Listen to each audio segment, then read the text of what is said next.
Thank you, Ralph. Thank you, Steve. Good morning.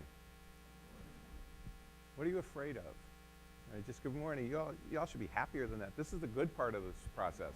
This is the enthusiasm, the optimism, the ambition for the future. So I hope you'll feel better by the time we get to a break.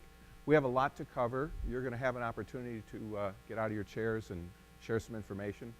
You've just had your welcome. You know who I am. Oh, I should mention, by the way, because I found it interesting what Ralph just said. I only work at 4 things. So my consulting practice has 4 things that I do. Strategic resource allocation, strategic planning, helping institutions develop new resource management models, which you're referring to as a decentralized budgeting process, and I do operational assessments of Steve's area. So that's the only thing I could ever do for PNW again, unless you bring me back to repeat any of these things. So I've exhausted my repertoire with you folks, but it's been a huge amount of fun for me. I'm from this area. I was raised in Chicago on the south side and suburbs of Chicago. So it's always fun for me to come back to this area, and I've enjoyed working with PNW. So I'm going to do a brief presentation to remind you about some of the key decisions that were made for your SRA process, strategic resource allocation, and we'll have some time for questions, comments, reactions. That is not the primary reason we're together, but the feeling was on the part of the senior leadership team, let's not miss an opportunity to do a kind of a pulse check on how that's going for people and address any concerns since I'm here. We'll get that out of the way, and then I'm going to describe for you the strategic planning process that you've decided to embark upon. So decision was made to do strategic planning. And when I was first engaged to help you with the SRA, part of the discussion was I'm a big proponent of doing SRA to help identify resources that can be used to underwrite a new strategic plan. And I'll tell you in a minute why strategic plans typically fail, and resourcing is a big part of that. So the idea, and this doesn't happen with all of the institutions I work with, but when it happens, we get great results. If we get to do the SRA and lead right into strategic planning, you have a much greater likelihood of actually implementing your strategic plan. And that's very important to me. So that's why this is being done the way it is. How many people attended one of the open forums I did when I was here last year to talk about SRA? All right. Raise your hand again if you stuck around to do an activity where you walked around with a marker. So we're going to do the same thing with a different set of questions. We had very specific questions for the SRA where we wanted your input. We have a different set of questions. Some of them are similar. We have a different set of questions for the strategic planning input. So those of you who can stick around after a break, we'll go through that activity again in a very similar way. We'll see if there are any questions left after that, and then we'll wrap up. So that's where we're heading. A couple things. If you weren't aware when you walked in the room, this session's being recorded. I am doing a session at Westville this afternoon. We know that people can't make either of those. So this is being recorded. I will try to be really good about repeating your questions, because I've done this too often to know that these microphones are here for aesthetics. No one's going to get up and use them.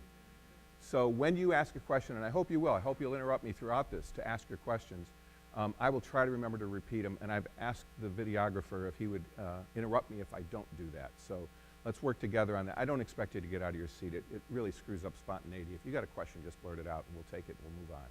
So that's what we're going to do this morning. Just some reminders. The SRA process that you chose was based on Bob Dickinson's book, Prioritizing Academic Programs and Services. That's the model we're following. But Bob's book doesn't include a process, and I'm about process. So that's what you're doing.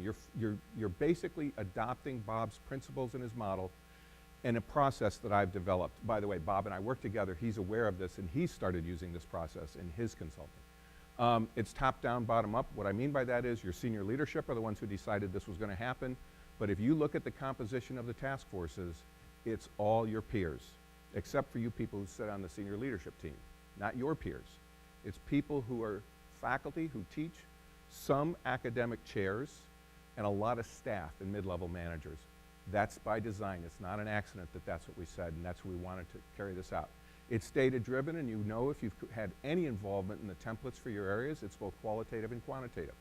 We can do a lot with numbers. We can't do everything with numbers. And certain things don't lend themselves to be translated into numbers.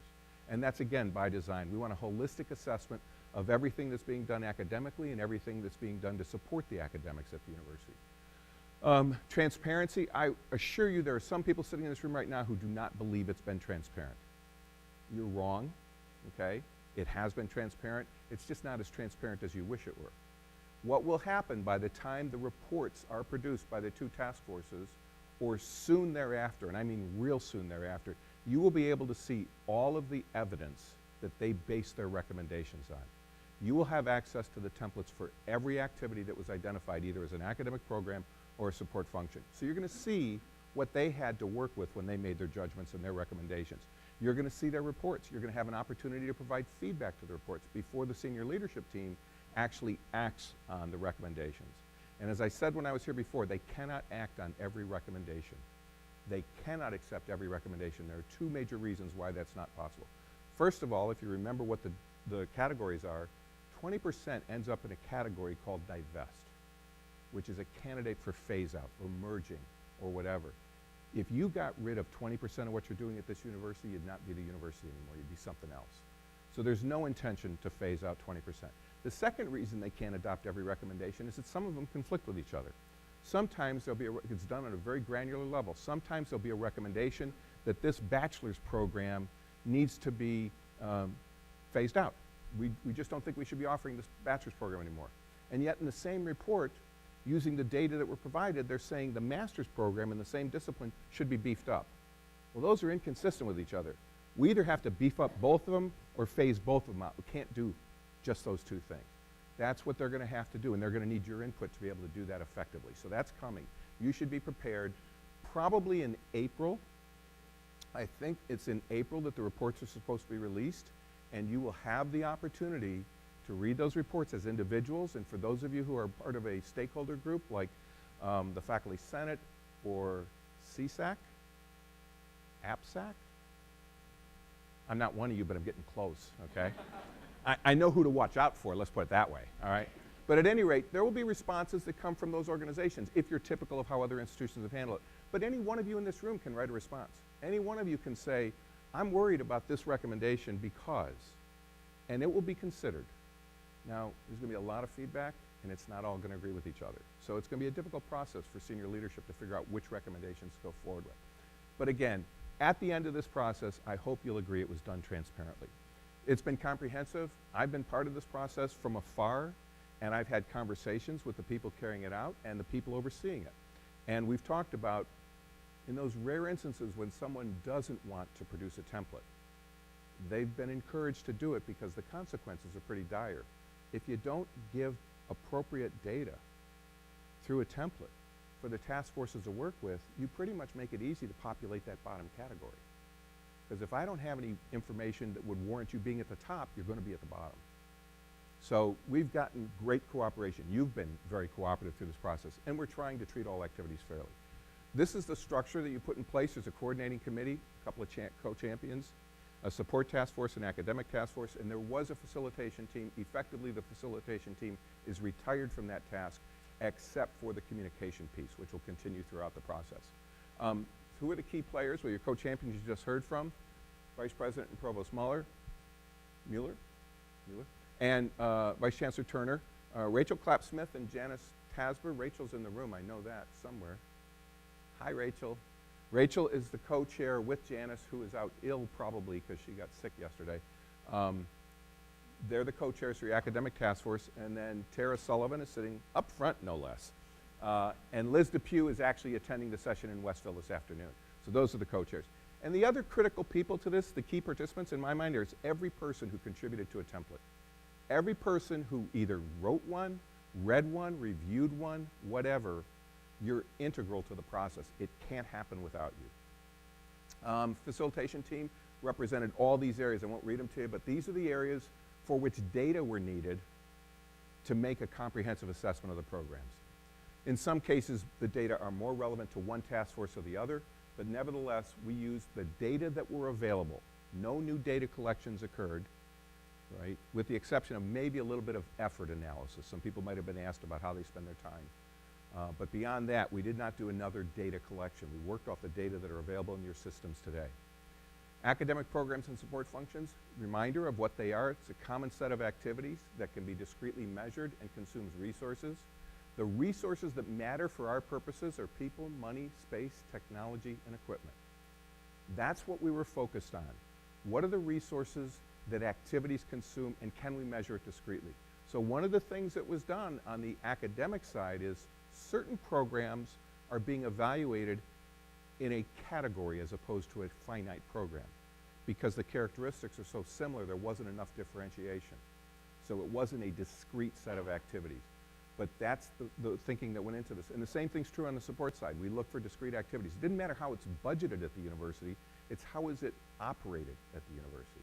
Even if the budget sits at this level, if we've got discrete activities that occur beneath that, we'll figure out a way to attribute cost and revenues at the lower level. And that's what happened. 5 categories, and these are the phrases, the single words, if you will, that describe those categories. Invest. The programs and the functions that are identified at the top of the hierarchy will be candidates to have additional investment. Second category, we consider that the optimal category. You're doing exactly what we'd like you to do. You're consuming the right amount of resources for that relative to everything we have available. And oh, by the way, if you can get yourself, if you can achieve even improved performance, we'd love that, but we can't resource you to do that. It would have to come through your new approaches or whatever. Third category, the phrase that's been used at PNW is streamline. What it means is either you're producing a level of quality we can't afford any longer, you're producing a volume we can't afford any longer, or there's a perception that the resources that you have are not being used as effectively as they could be, and therefore we want you to continue what you're doing but with reduced resourcing. That's what streamline means. Transform and divest are 2 categories that are probably the most sensitive when you think about it. They are underperforming relative to the 3 above them. Doesn't mean they're absolute poor performers by any measure. It does not mean that. It means on a relative basis, they don't perform as well as the things in category 1, category 2, and category 3. The difference between transform and divest, transform means this is underperforming, but it's essential to the university. We couldn't be PNW without this program or this function, or we couldn't operate as a university without this program or function. However, we now know through data it's not performing adequately to meet our purposes. But given its essentiality, we're going to commit to fixing it. So if you end up in the 4th category, that means we need what you do, we need it done differently. If you're in the 5th category, it means you are a candidate to be phased out because, in theory, and I want to discuss this for just a minute, in theory, not only do you not perform as well as we need you to perform, in theory, the university could survive with you not part of it. Now here's the problem with that.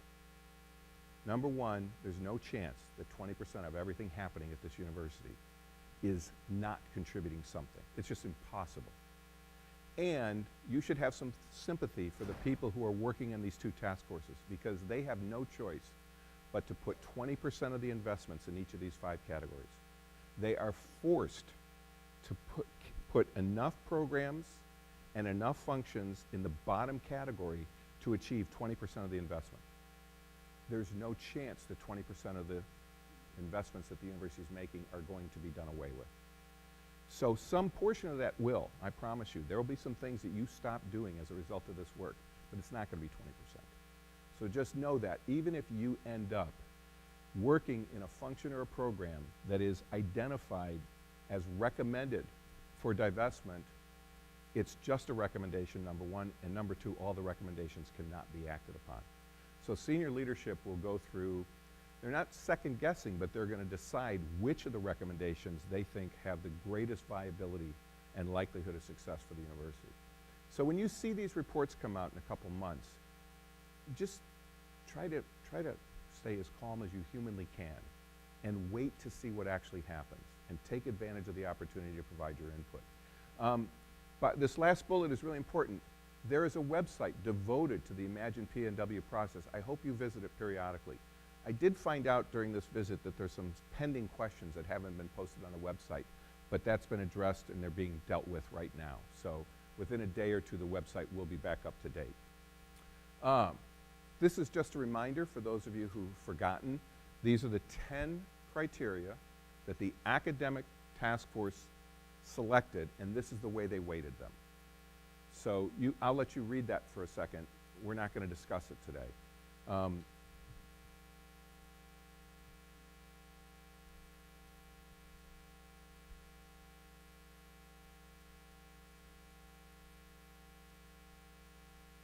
I'll just make 2 comments about it. Notice at the top of the list, history, development, and expectations only got 3% of the weighting.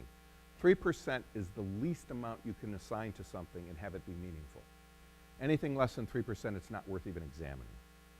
Notice also that 15% went to the 9th criterion, impact, justification, and essentiality. That's a criterion that does not lend itself to quantification. It tends to be more qualitative information. That task force felt it was very important for people to have a voice in the process, to be able to make the case on subjective information, qualitative information, other than pure quantitative data. So those are the ratings, those are the evaluations that they used. I'm sorry, the criteria and the percentages. The support uses some of the, that should say support function, I apologize for that. It's the support function criteria. But they only use 6 criteria, and you'll notice there's some overlap. Demand was on the other one. Impact, justification, essentiality was on the other one. Opportunity analysis was on the other one. Then there's a different flavor for how they use these. But you'll see the distribution. Again, the highest that they gave was 20%. They could have gone higher. And the lowest they gave was 10% for cost effectiveness, which I was kind of pleased. This was all their work. I was facilitating. I was not making decisions for them. But the best part of this from my perspective is this university recognized this wasn't a cost-cutting exercise. If it had been a pure cost-cutting exercise, I promise you cost effectiveness would have been weighted much more highly. And that didn't happen here. The process. Academic and support staff completed templates. About just under 300 templates, if I remember correctly. That was about the number. And they were divided about 160 for support and 130 for academic. However, some of the academic were pre-populated because of decisions that have been made previously. So there actually were a few more than that. But round numbers, we're talking about 300 operations that were examined. They are in the process of being categorized into quintiles. They're very close to wrapping that up. Once they've made that first pass at assigning to a quintile, they go back and re-review everything they've done, and then they will actually craft a report. And the report will explain by category, alphabetically listing probably, each of the items and what the recommendation is for it. And then it will be up to the administration which of those recommendations will be acted on, and I would suggest that mid-level and senior managers will consider all the recommendations, even if they're not specifically pursued, because there's gold to be mined in those recommendations. Reports will be released for extensive review and feedback from the community. You get to see the report pretty much when senior leadership gets it. And then you have an opportunity, and we haven't discussed the specifics of it, but I'll make some recommendations of what a good feedback process looks like. The implementation is carried out by the senior leadership team through the governance processes that exist at this institution. And this last bullet is really important. If there are laws, contracts, policies, procedures that relate to the work of this effort, they will all be complied with, every one of them. So there has not been, I've worked with institutions that, I haven't worked with an institution that broke laws. We're good on that. I'd have a hard time with that. But I have had institutions that changed their policies or adopted exception policies because of the dire situation the institution was in, so they abandoned due process in certain situations. That has not happened here. There's a commitment from the senior leadership team that was made to me when I was first engaged. We're going to follow all the rules. We're going to follow all the rules. So that's the plan here.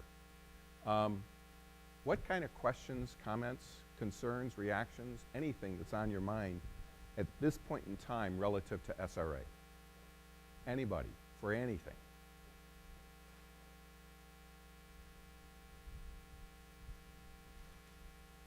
Are you telling me that this thing is just run perfectly and you're all in love with it?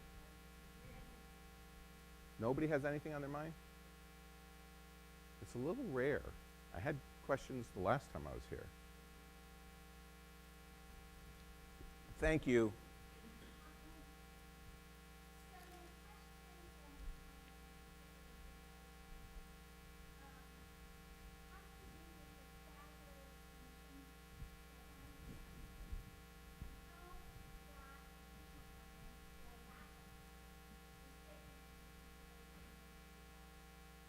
Great question. So the question was, given that there was a staggered submission schedule for all of the templates, how does that amount of time that some folks had and others didn't have affect the review process? First of all, the people who had extra time had literally that, extra time, because the initial submission schedules were set based on what's the minimum amount of time we feel is appropriate to actually do what's necessary to respond to these templates. And then some time was added to that so that people had a little more flexibility as to how they fit it in. And then the extra time was only to recognize the fact that there's no way either task force could deal with 160 all coming in at the same time. So the answer in my mind is we made sure that there was a baseline minimum amount of time for everybody who had to submit, irrespective of when it was due.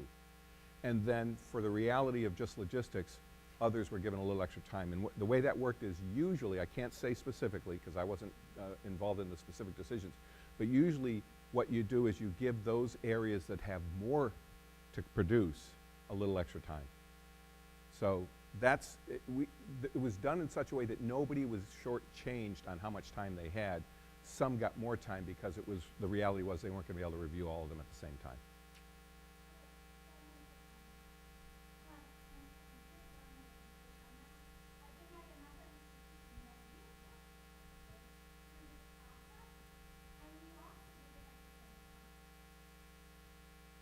Well, I'm not saying you're wrong, which I would have disagreed with, by the way, but that's okay.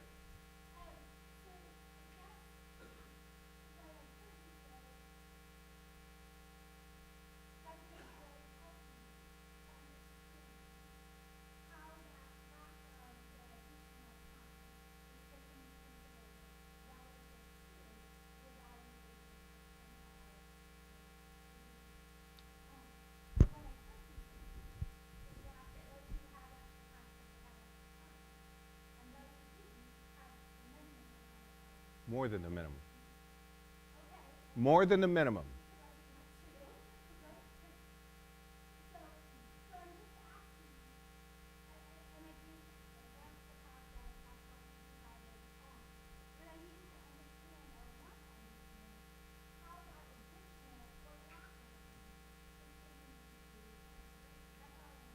So the question's been repeated about how it affects the process. The answer is it's not taken into consideration at all. It's not considered at all. And I will tell you, human nature says, if I know I've got something due in 6 weeks, and I have something due in 2 weeks that takes a week to do, I'll get that one that's due in 2 weeks pretty quickly. The 6-week one, I'll start working on it in about week 4, maybe. So I actually reject your contention that they had more time. There was more time per the calendar, but they didn't devote more time to it. Because I will tell you, I've done this process with numerous institutions. There is only so much time you can spend filling out a template. It's just the fact of life. There's only so many ways to answer the question, so many ways you can describe what you're doing. So you're right, there's more time available for some people. Most of them did not use it nor benefit from it. If someone did, more power to them. But it's not considered in the process because the task force has X number to get through. They space it out over their schedule. Yes, ma'am.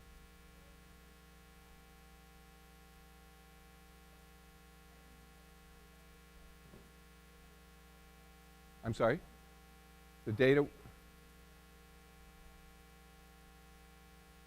So were the data eventually provided? Before your report was due, though.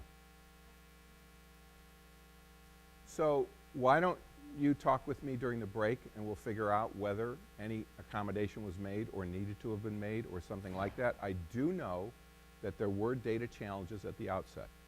I'm aware of that. But I also believe that what I was told is that people worked around that by working on the non-data specific questions until the data became available. And that I was under the impression nobody had to turn it in before the data were available. That's my understanding. But I'd love to talk to you and learn more about that. Yes, sir. Oh, did that get captured about the fact that in some instances the templates were due very soon after the data were available and not with as much time as maybe would have been helpful? Sorry. Sir. I attended the first forum that we had, and when we went through the classification, the format, there were a lot of questions that people asked about the validity and the reliability of the classification, and one among other classifications, other types.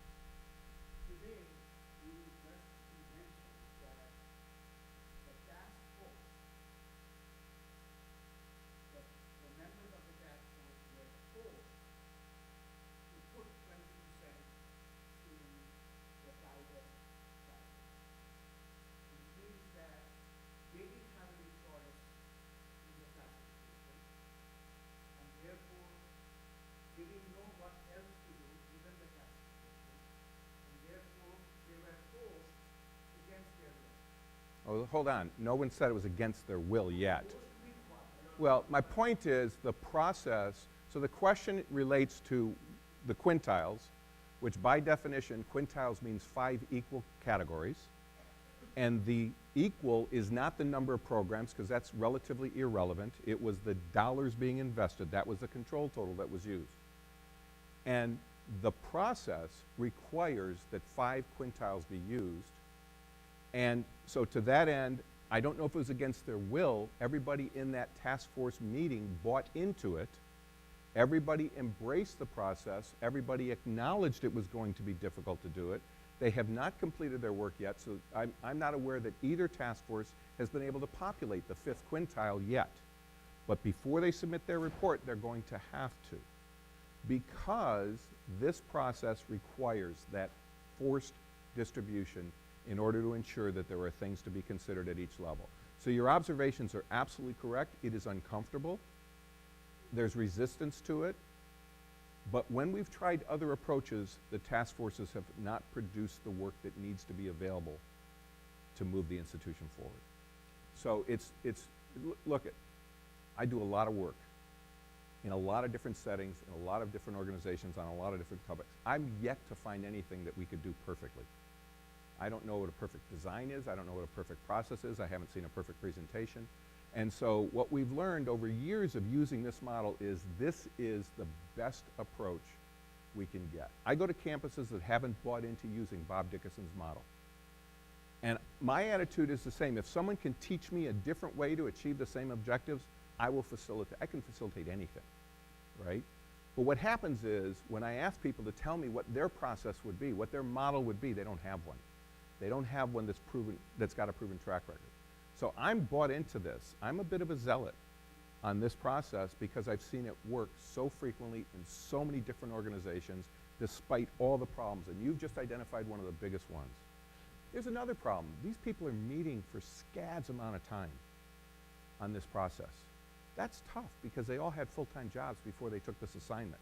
That's not great, but they're all taking it seriously. They're all pursuing it. So it is a flawed process because everything has flaws. But I haven't found one that works better. And if I did, I'd adopt it in a heartbeat. Because I just want institutions to get better. That's all I want to do. Tim?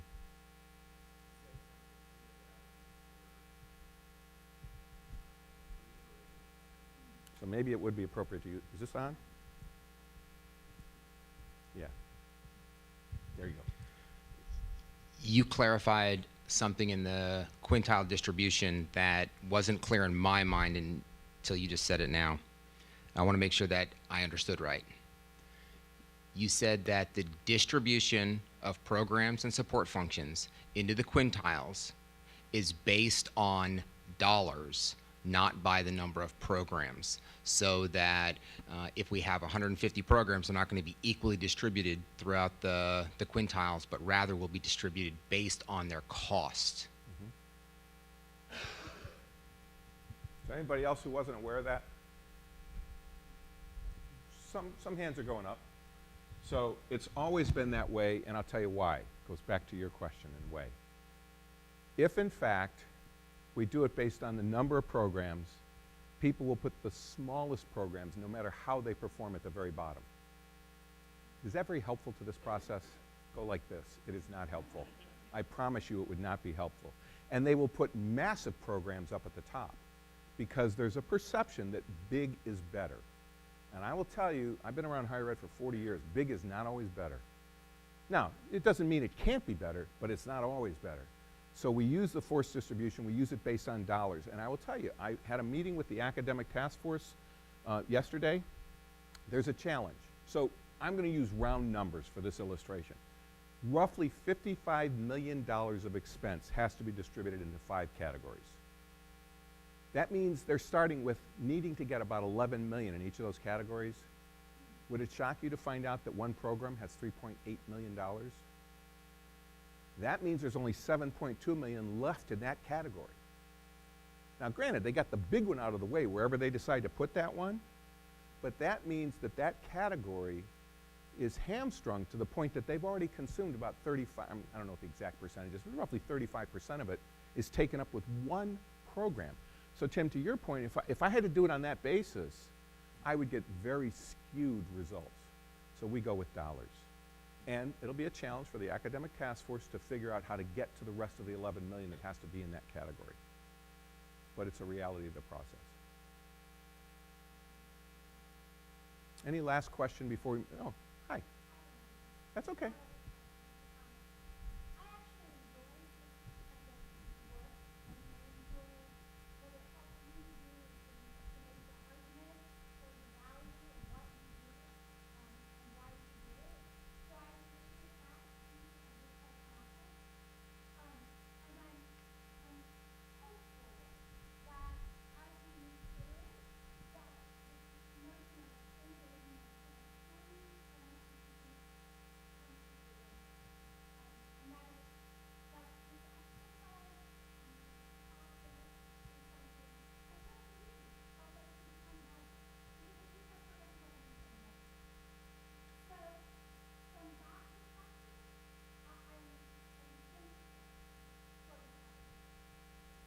So for the recording,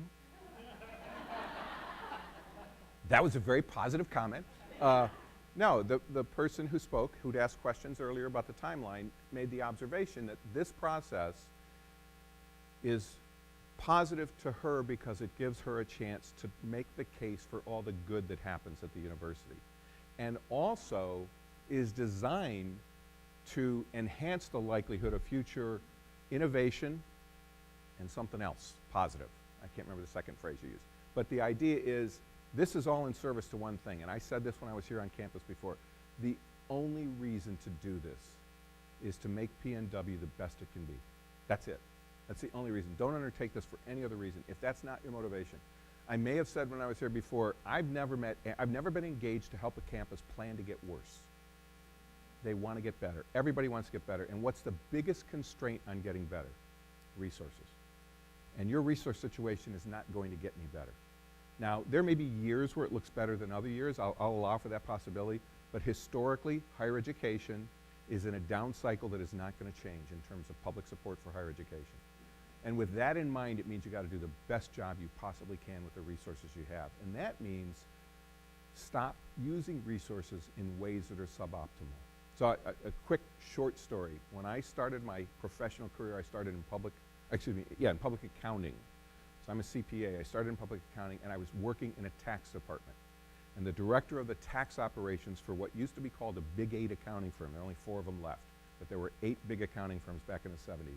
He had a sign on his wall, and I only remember the first element of this. I know the title of the sign and the top entry. Top 10 best ways to make money. Best way number 1 is stop losing it.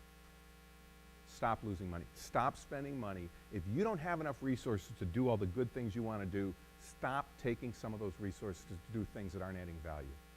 And we do that in higher ed to our peril. It's sad, but we're caught up in, well, we've always done it, right? Or if we do anything to that, Fred or Jane is going to be displaced because of it. Well, I'm sorry, Fred and Jane, but let's find another way for you to contribute because what you've been doing isn't helping us any longer. And maybe you did a lot for years, but it's a different climate. I was sitting with a board just 2 weeks ago that was struggling with some issues. And they were troubled because of the transformation that's taking place at that university. And I asked them a question. How many of their grandchildren would attend the university that they had graduated? A lot of the board members are alums. I said, how many of them would come to this university the way you did? Not one of their grandchildren was coming to that university. And we're talking college-age kids among them. They were all going different places. So that's a diagnostic in and of itself. You can't keep offering the education that was desirable for you as a grandparent today. My kids would never tolerate what I was willing to go through, right? And nor would your kids. So this place has to become different. So we good to move on? Something different? Okay. I want to talk about strategic planning, and that's actually the more positive thing that I get to work on. It's much more fun to focus on what do we want to be, how do we want to get there, what new things we want to do. By the way, it's not on a slide, but strategic planning is about new, bigger, better. That's why you do strategic resource allocation, because that's the reality that you face. So, we know that most plans fail. Most plans do not get implemented. Most processes turn out okay. And by the way, your regional accreditor requires you to go through this, so you do it. Unfortunately, what the regional accreditors don't require is that you use it. So they impose the requirement to do it, and they haven't figured out how to make sure that you're actually using the plan. They sit on the shelf, and there's usually one or two reasons. They either are not focused, meaning there are no real priorities. The worst plan I've seen had 33 strategic themes. If you have 33 strategic priorities, you have no priorities. Everything's important. It doesn't work. The second reason is that they lack buy-in at the level they get. Where do you think strategic plans get implemented? Do you think they get implemented in the cabinet room for the senior leadership team? Trust me, it does not. Strategic plans get implemented by faculty and staff doing something different today than what they were doing the day before. And it's not a wholesale difference, right? It's not like, oh, we were teaching and now we're going to go off and do this instead of teaching. It's we're changing the way we teach. We're changing the way we provide services. We're attracting new participants. We're approaching admissions in a different way. We're approaching athletics in a different way. That's what strategic plans result from. So I've never seen a university that decided to adopt a strategic plan and went out and hired a new department of strategic plan implementation. It doesn't happen. It's people like yourselves every day doing something a little different than you were doing it the day before. So the implementation, I also say some of the plans are poorly resourced, and I view that as a process failure. If you set a plan that you can't afford, your process was flawed. So I'm going to talk to you about a process that a friend of mine developed, and he and I consulted with for years and years, and we've used this at massive universities, we've used it at small community colleges, we've used it at regional universities, we've used it at comprehensive universities. It will work anywhere where there is a commitment to planning, and that's all we need here. So it starts with SPTF, you'll hear that acronym a lot. SPTF stands for Strategic Planning Task Force. You had two task forces who are working on the SRA. There'll be one task force to work on strategic planning. And the decision has been made that Lori Feldman, who's your Associate Vice Chancellor for Academic Affairs, and Lori's in the room. Why don't you stand up, Lori, so people know who you are. Lori's one of the co-chairs. And then Andy Petit, did I pronounce that correctly? Andy Petit is your Interim Dean of Students, and he is the other co-chair. So they will be leading an approximately 30-person task force over this coming 9 to 11 months to develop your strategic plan. And each of you will be invited to participate in the process and contribute your thinking to the plan. This task force, they don't have any other members yet. It's just the two of them. But what we're looking for are people with good reputations. People with good reputations. We want some diversity. We want to reflect the fact that you're a two-campus university with a lot of different moving parts. So we want representation from all of those areas. I really resist and discourage institutions I work with from going to the usual suspects, meaning you get appointed to this because of your title. I'm much more interested in talent as opposed to title. Talent doesn't always align with title. You all know that, right? We need an internal operations champion. I'll talk to them about what that means, but someone has to logistically support this because it does require a lot of work. Rooms need to be reserved for meetings, and we need to have, when we're inviting people from the public to come in and do things, we better have munchies for them just as we did for you folks this morning. There's a lot of stuff like that that needs to happen, so we'll find someone. This is the scariest part. I actually foreshadowed this for Andy and Lori this morning. This is going to kick off next month. So I'm going to come back next month. This is our hope. I'm going to come back next month for 2 days of training with the task force for their kickoff meeting. Because if we don't get that done next month, they can't do the data gathering and engagement that are essential to this process before you conclude this semester. And if that doesn't happen, you lose the entire summer with no progress. If we get that done, when you come back in the fall, you'll be engaging in several phases of this that will produce the strategic plan by the end of the calendar year. So that's our ambition. We don't know with 100% certainty that we're going to be able to pull it off, but that's what we'd like to try to do. First meeting planned for March. So it's going to be assembled by the Imagine PNW co-chairs who you heard from this morning, Steve and Ralph. But this is different. How many of you remember how you populated the task forces for the SRA? Nomination process, right? We don't nominate for this. People are selected for this because the stakes are different. So we're not doing this to any category of people on the campus. We're doing this for the good of the entire community. Bless you. So what we're trying to get to is what's the right composition of the task force, and we'll handpick people. However, I want to be real intentional about this. APSAC, CSAC, and the Faculty Senate will be invited to offer up names from which representation will be added to the task force. So they have to be represented. They will be invited, nominate if you will, but the rest of you will be selected. This last bullet is really important. Anybody who thinks they would like to participate in this process by serving on the SPTF should notify your vice chancellor or its equivalent. So if you work in a part of the university that doesn't report up through a vice chancellor, you need to get the message to whomever would be closest to the cabinet that you have an interest in serving. It's work, but I assure you it's nowhere near as much work as the SRA. So, I mean, it's a fraction of the work that the SRA has been putting in all these months. And it's very rewarding, it's very exciting, it's enthusiastic because you're looking about all the new and exciting possibilities for the university. Guiding principles for the process, we always believe in guiding principles. These are not dissimilar to what you saw when I was here to talk about SRA. Inclusive, participative, based on truth, robust communication, widely distributed information. If I don't mention transparency at some point in the presentation, it should be on this slide, because we want a transparent process. There are no secrets when you're doing planning, none. Oh, how's that? I feel much better. I was surprised it wasn't on the slide, but I was just one slide early. So effective communications, you have to be able to keep up with what's going on. So we talk about transparency, as I said, multiple communication vehicles. Not everybody's comfortable communicating exactly the same way. We like to use the phrase chews and chats. This is a chew and chat, only it's mostly you chewing and me chatting, right? What would be ideal if this were a strategic planning engagement that wasn't a facilitated activity, but we were just doing an update? Ideally, Lori or Andy would stand up here as an example, and they would talk for a third of the time and then listen for 2/3 of the time. We want to hear what you have to say in terms of what we're hearing, what you're thinking.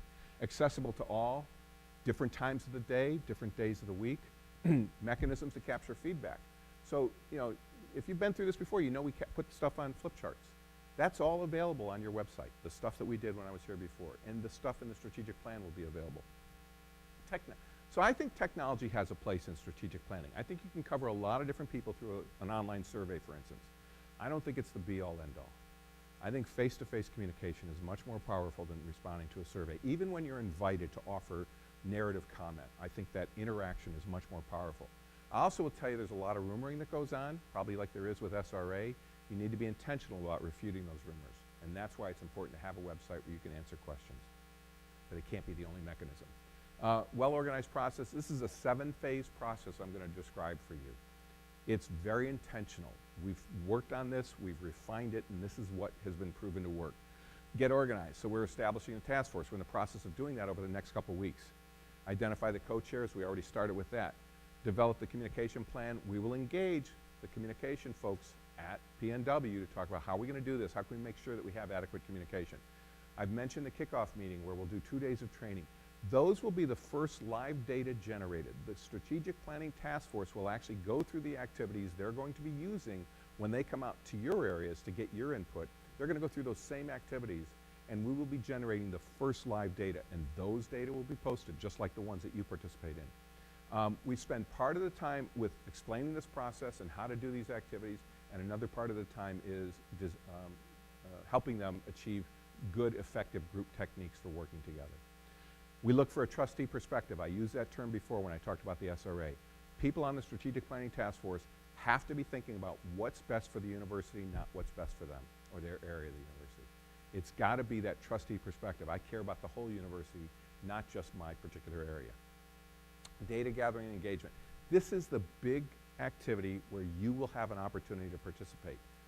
This is why we need to get this done this quickly, because if we can't do this before you break for the semester, we can't do it till fall, because we can't do it when students aren't around. By the way, students do not sit on this task force, but they will be definitely engaged. The community will be engaged. People inside the tent in terms of the campus, but also Hammond and Westville's communities. The governmental representatives, the community representatives, vendors, all those people will have an opinion to share. Now, you may value your opinions a little more highly than you do the communities, and I can understand that, but we need to know what they're thinking about PNW. We need to have that influence where we go going forward. So, live data and modeling various activities. So we're going to do something called the future timeline, which is where we project and predict what's going to affect the university in the next 10 years. It's kind of interesting. This activity that you've been through before is called the carousel design. And we can use it for a variety of purposes. One of the activities that we'll use it for is the SWOTs analysis, where we focus on the university's strengths and its weaknesses, its opportunities and its threats, in that same structured way where we walk around the room with a marker and get to throw out our ideas of what the university's strengths are or what threats we feel we're facing. We'll do some interview design, which is kind of a creative way to make it safe for people to offer an opinion where they don't have to worry about others hearing that opinion. It's a one-on-one conversation. Then we'll do focus groups. There'll be a lot of different ways to engage people because we want to meet people where it's most comfortable for them. By the way, it's not atypical to have 1,000 people engaged through this process or more. So we'll see what we do at PNW. You're not as big a university as I've worked with, but it would not surprise me if we had 1,000 points of engagement here. Phase 3. So we've gathered lots. This says hundreds of stakeholders, but we've had all this activity during phase 2 where we gathered a lot of information. We're making sense of that and getting it on the website, but then we'll come together for a day-long activity where the teams that did the engagements from within the SPTF will report on what they learned. And at the end of that meeting, we will know what the 5 or 6 strategic themes or core themes that PNW will focus on for the next 5 years. Now, we won't start with 5 or 6, I promise you. It'll have many, many more than that. But as I said, we've got to focus on what are the ones that we can do something about that will have the biggest impact for the university. And we found 5 or 6 to be about the max. Concept papers, in other words, those 5 or 6 themes, there will be a writing team put together to explain to us what we know about that and what questions need to be answered about that activity. And we'll work on those before we have our next meeting. The next meeting is called a vision conference. This is the only activity that by design includes people outside the university. So we want about an 80 to 90% focus of insiders. That would include the planning task force and the senior leaders who aren't already on the task force, other stakeholder representatives, and about 10 to 20% of the people who participate in that event will come from outside the university. Because again, if you don't have that external input, you have a serious problem. We'll do a variety of activities that day. One is we'll digest those concept papers and make sure there's a shared understanding in the room. We also will get stakeholder perspective. Alumni think differently than employees. Faculty think differently from students. Luckily, you don't have a board we have to worry about. Usually when I'm doing this, I have to get the board's perspective no matter how weird it is, right? No matter how off the base it is. We don't have to worry about a board. We don't even have to worry about West Lafayette. We only have to worry about this community and the parts that it touches. So that's who will be engaged for this. Remember, we listened to a lot of people in part 2, including people off campus, because some of your stakeholders are off campus. We'll get their insights in the room. But this is the first time they have an active role in influencing where the university is going. Examine the concept papers as stakeholder review. I want to understand the different perspectives in the room, so we'll make sure that there's time for that. And we will begin, by the end of the day, we will have, if it goes smoothly and we have the right number of people there, we'll have no more than 4 draft vision statements. And then between the vision conference and the goals conference, we will have the strategic planning task force will work to actually blend or consolidate those 4 draft statements into a single draft statement. By the way, a vision statement is not a slogan. Slogans are cool, and hopefully your marketing people will find a way to make that pithy and exciting and inspiring. But the vision statement will basically be answering the question, what do we want to look like 5 years from now if we're successful in these areas? How would PNW be different? How would it have been innovative? How would we have transformed it over that period of time? We want the answers to that question so that we don't have a moving target, we've got a specific target we're trying to achieve. It needs to be aspirational, it needs to be compelling, and it needs to be something that each person in this room would look at and say, I'm willing to give some of myself to get that. I'm willing to invest some effort to help PNW get to that place. Because if it succeeds, I would be really proud to have been part of that. So we don't want a vision statement that's kind of like, well, we're going to tweak this and we're going to increment that a little bit. We want some big thinking, but we want it to be realistic thinking too. So the SPTF will work on that after the meeting and before the goals conference. They also will work on a planning assumptions document. We don't need that for the vision conference, but we need it when we get to goal setting. Planning assumptions tell us what's the reality of our situation. So what's happening with enrollment? What are the demographics of enrollment? What's the demographics of our workforce, right? What's happening economically in our region in the country? You probably realize you are a net exporter. You're not growing your enrollment base, it's shrinking. So how do you deal with that? What are the economics in terms of the support you get from the state of Indiana? What's likely happening in that direction? So a lot of assumptions that need to be worked into this. We will review the planning assumptions, establish goals for each core theme, and not a massive number of goals, a relatively modest number of goals for each of the priority areas with activities underneath them. And what makes this, I think, the difference between so many plans is we have an action plan template that will be filled out by each of the teams that's working on this that'll answer the question, what are we trying to accomplish in support of a goal? What actions and activities need to occur? What's the time frame for getting them done? What resources are needed? Who needs to lead this effort? And it's not by title, it's by name. It's the real name of a person who's accountable for getting this done. Who else needs to be involved?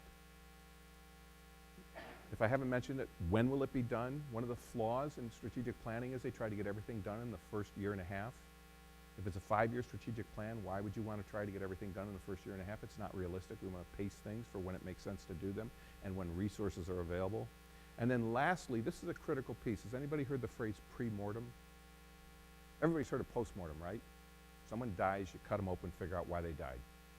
We learned a long time ago that if we do a pre-mortem and anticipate what could go wrong, we can be prepared to deal with it if it surfaces. So we will do a pre-mortem as part of this process to say, you know, one of our big goals is, if it hasn't already happened, we want to introduce technology into every discipline that doesn't have it. Okay, well, if we do that, what are some of the things that might go wrong if we do that? Well, if our students are not prepared for it, we may be setting them up for failure.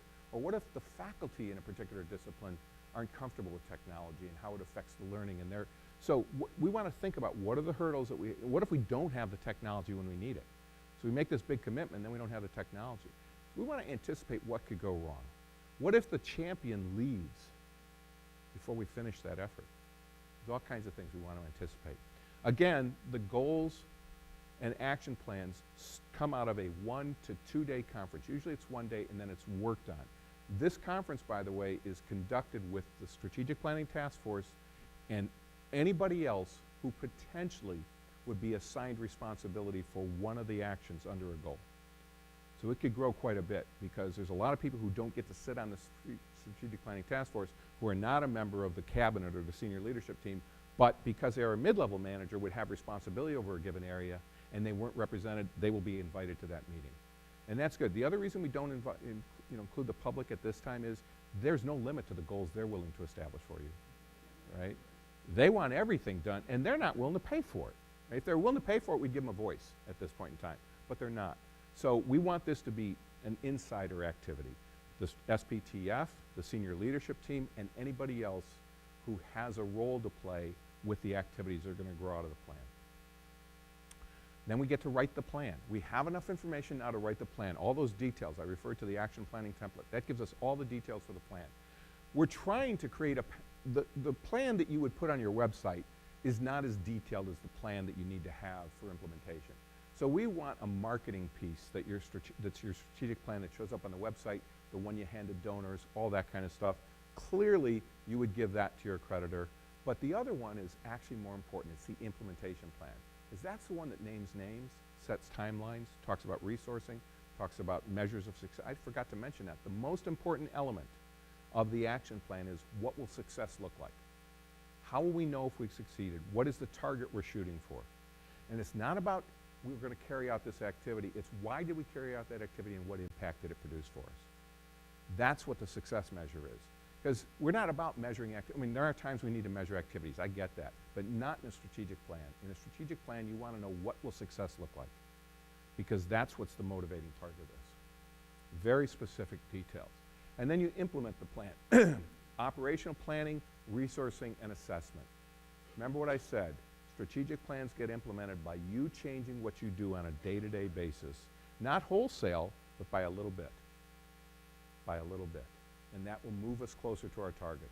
and we will be a better institution after 5 years. And then one of the things that we've introduced that has helped enhance the likelihood of success is, and this doesn't require consulting, but some places use it, the Strategic Planning Task Force comes together once a year. And they take stock of what we accomplished, what did we set out to do that we didn't get done, what do we know now that we didn't know when we developed this plan. So I had a number of institutions that I'd worked with in 2005, 6, 7, 8. They had 5-year strategic plans running, and then the Great Recession hit. Do you think that affected people's strategic plans? Big time. Because the resourcing they anticipated went away very, very quickly. They had to adapt to that. So once a year you come together and you modify the plans accordingly. We've learned a little bit in doing this over the years, which is good. I mean, you can't assume that everything stays the same. Half of the effort is planning, and I'm big on that. But the other half, if you see up here, communication, collaboration, and building a sense of community. That's what visioning does for people. It gets them to realize there's something bigger and that I want to be part of. So I will never diss consultants generally. I will specifically if you ask me about them. But the thing I don't like about some consultants is they want to run the process. They want to write the plan for you. If you have a strategic plan that's written by a consultant, it's the consultant's plan, it's not the university's plan. So I facilitate the work that you do. I think a consultant should build your capacity, not build consultant dependency. And too often that's what consultants do. You need to understand the past and the present before you even begin thinking about the future. If you don't know, I mean, there's a lot of truth. Do we have any historians in the room? There's a lot of truth to the adage that if we don't understand the past, we'll repeat our mistakes. And we don't want to do that in planning. Learn from our past successes. That's another thing. We intentionally look at what has worked at this university in the past. How have we been successful in the past? And I know you got some things you're not happy about how they were done. I've heard a lot about some of them, the bigger ones in particular. I get that. I don't want to spend our time diagnosing failures or things that upset people. I want to diagnose the things that were successful. Because if we learn from those successes, we can incorporate that in our planning for the future and increase the likelihood of a successful outcome. Some organizations tend to spend too much time looking inwardly when they're planning. We're going to be intentional about looking externally. Good data are essential to good decisions. If you don't have good data, you're going to be guessing. We would like to take as much of the guesswork out of this process as we can. Nobody in this room is prescient. Nobody can tell us exactly what's going to happen 2 years from now on February 27th. Nobody. But we can organize ourselves. We can use data. We can prepare so that we're better able to deal with whatever happens 2 years from now. We want to share a picture of the future that builds on your mission, is worthy of your commitment. I've already talked about that. And then actualizes your values. So whatever PNW's values are, they need to be reflected in your plan. My bias is you don't get success without accountability. Someone needs to be held responsible. And if they do well, they should be rewarded. If they don't do well, they should be sanctioned. People need to be assigned responsibility for components of your strategic plan such that if it breaks down and you don't succeed, they know that they're in trouble, that they didn't do the right thing, and that that's their responsibility. Like everything I get involved in, it's hard work. So think about that. If it were easy, you wouldn't bring consultants in, right? You'd do it yourself. You'd do it on your own. You heard your provost this morning talk about the fact that sometimes you need help, people who do this on a full-time basis. That's what I do. It is hard work. The reassurance I'll give Lori and Andy is it's nowhere near as much work as what Tara and Rachel are going through right now. The SRA task forces, it's probably a factor of 6 or 7 to 1. So when you think about volunteering for the SPTF, don't worry that it's going to be the massive workload you've heard about. Now I tell them, right? They could have waited.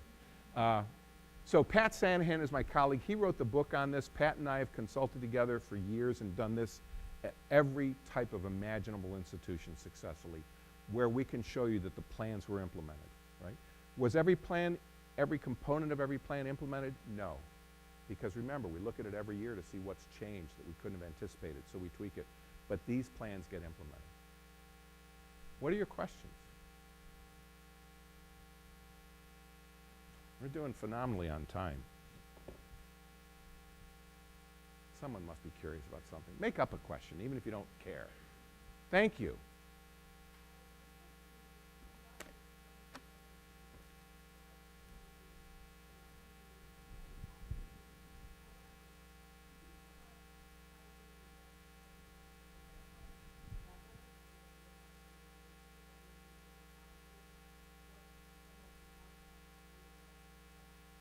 So the question is, based on the fact that I've got a lot of experience with a lot of different institutions, what are some of my success stories? So I think my favorite success story is the University of the West Indies, which is nothing like PNW except that it has university in its name. University of the West Indies has 3 campuses, one on Barbados, one in Jamaica, and one on Trinidad and Tobago. And they have 15 learning centers spread throughout the Caribbean. And they have a system office also in Jamaica. We had a 70-person task force that worked for over a year. And think about the complexities of being located in the Caribbean. So when you start thinking about a pre-mortem and what might go wrong, hurricanes are a big deal down there. And they can be devastating. And believe it or not, they experienced one during the cycle that we had planned for. They had planned for a hurricane. They planned for more than one hurricane. And they got one massive hurricane in the midst of their planning cycle. What impresses me the most about that particular situation is they knew they were going to have certain things. They weren't ready for that one. They suspended the plan when the hurricane hit, and the hurricane shut down their campus, it shut down their system office for a period of time. But they brought it back together, and after 6 years, not 5 years, after 6 years, they had probably achieved about 80% of what they'd set out to do. Keep in mind, you're dealing with aspects of a third world part of our third world nations. College going was popular already, but it wasn't accessible to people. One of the things they wanted to do was have more accessibility. One of the interesting things about the University of the West Indies is they have a lot of research faculty, and yet it was institutions in Florida and Louisiana who were doing most of the research for the Caribbean. And they resented the heck out of that. They said, why would we cede that space to them? And they have become the preeminent researcher about the Caribbean in almost everything. So research was important to them, engagement was important to them, surviving hurricanes was important to them. It was a big deal. And being prepared for that. They are my favorite. 70 people task forces are not easy to work with because each of the 4 campuses and the center had a task, each of the 3 campuses and the center, and then the 15 countries were represented by a single task force. So we had roughly 14 people on each of those individual campus task forces, and then the 70 came together throughout the process. And we moved those things all around the Caribbean. It was great to work in the Caribbean, by the way. That was, although I'm not a big fan of heat, so at times it was difficult. We started out wearing suits, and when I saw the chancellor show up in slacks and a polo shirt, I said, I'm losing the suit, and got his permission to do that. Anyway, that's one of my favorites because it's the most complex organization I've ever encountered in higher education. Think about that. More than 15 governments supporting it, right? So the system office was housed on Jamaica, but Barbados funded their campus, by the way, with a different financial model than the rest of the university. Barbados paid the tuition for all of its students. Jamaica couldn't do that. Trinidad and Tobago couldn't do that. Think about what you would say. And just posit this for a minute. We say anybody who attends PNW at Westville goes for a free ride. If you want to come to Hammond, we're going to charge you. How well do you think that would work here? There's no way it would work. They make it work. So that's one of my favorite success stories. I worked with a community college in Washington. And I'm talking about the ones who've been public about what they did. South Puget Sound Community College is a very successful community college that wanted a new approach to strategic planning under not a new president, a seasoned president, but he wanted a new approach.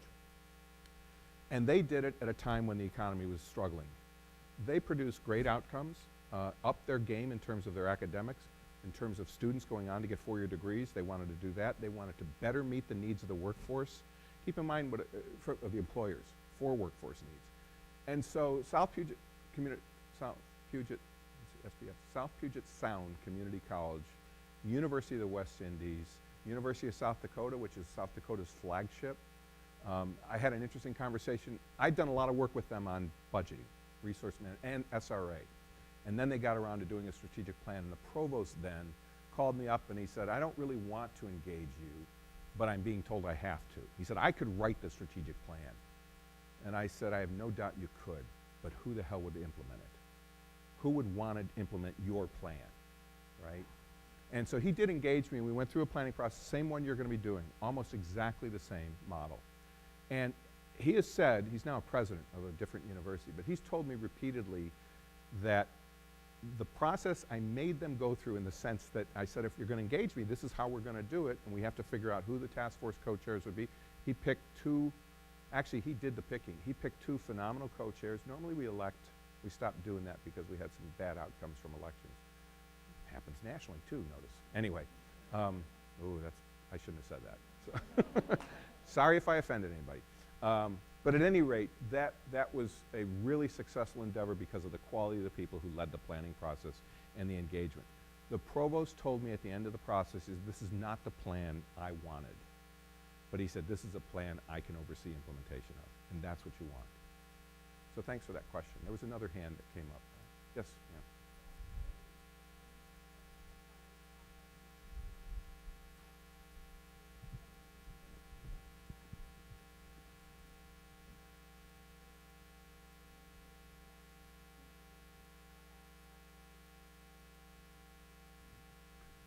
So the question is, how does the SRA process connect with the strategic planning process? So during the SRA, we are hoping to identify resources for 2 things. We want to identify resources to fix those things that are broken that are essential, if we find any. I mean, keep in mind, I said you're going to have to put it in the category, even though we would argue there's no way that 20% of this is not working. But 20% of it is deemed to be fixable. So we want resources to fix the things that need to be fixed. That's critical. But second, we want resources to invest in those things that are at the top line in the category that's labeled investment, right? So if we don't go through a strategic planning process, we'll be dealing with those things as individual points, as opposed to how do they contribute to the university's global success. That's what strategic planning does. It aligns our thinking about what those top priorities are. Now, by the way, if we get the strategic plan done by the end of the calendar year, which is what our hope is, we can't guarantee it's going to happen, but if we can pull this off for next month, it will happen. If we're successful, then around the time we need resources for the strategic plan and for those initiatives, we will know what our top priorities are through the planning process. So we have some ideas now because people had to respond to questions that said, if you were a better resource, what could you do for us? Well, we know that some of that what you could do for us responds to problems that we're facing on a day-to-day basis. So we will address those challenges. But we don't know necessarily where the university should be going in the next 5 years. The strategic plan will answer that question. So when we take those resources that are freed up and start investing them, we'll know what the priorities are from the strategic plan. By the way, my anticipation is there will be a huge amount of overlap between the opportunity analysis requests that end up in that top category and the direction that the strategic plan takes. I will not guarantee 100% overlap. There will be some things that people requested that were put in the top category, and now we look at where we are going from a plan perspective and say, ooh, that's not as big a priority as we thought it was. And so maybe we're not going to pursue that. That's an example of why every recommendation cannot be implemented. So there's a direct parallel. That's why you want to do these so close to each other. It would not make any sense, in my opinion, to do SRA. By the way, that's what University of South Dakota did. They did SRA and then they waited a couple years to do the strategic plan. So that was a bit of a challenge. But when we did do it, we still used the work that came out of SRA. Sir?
Sure, yeah. Where we are looking at the resources and then we are coming up with our plan. So it seems to me that our goal setting is based on the existing resources. That's how it is.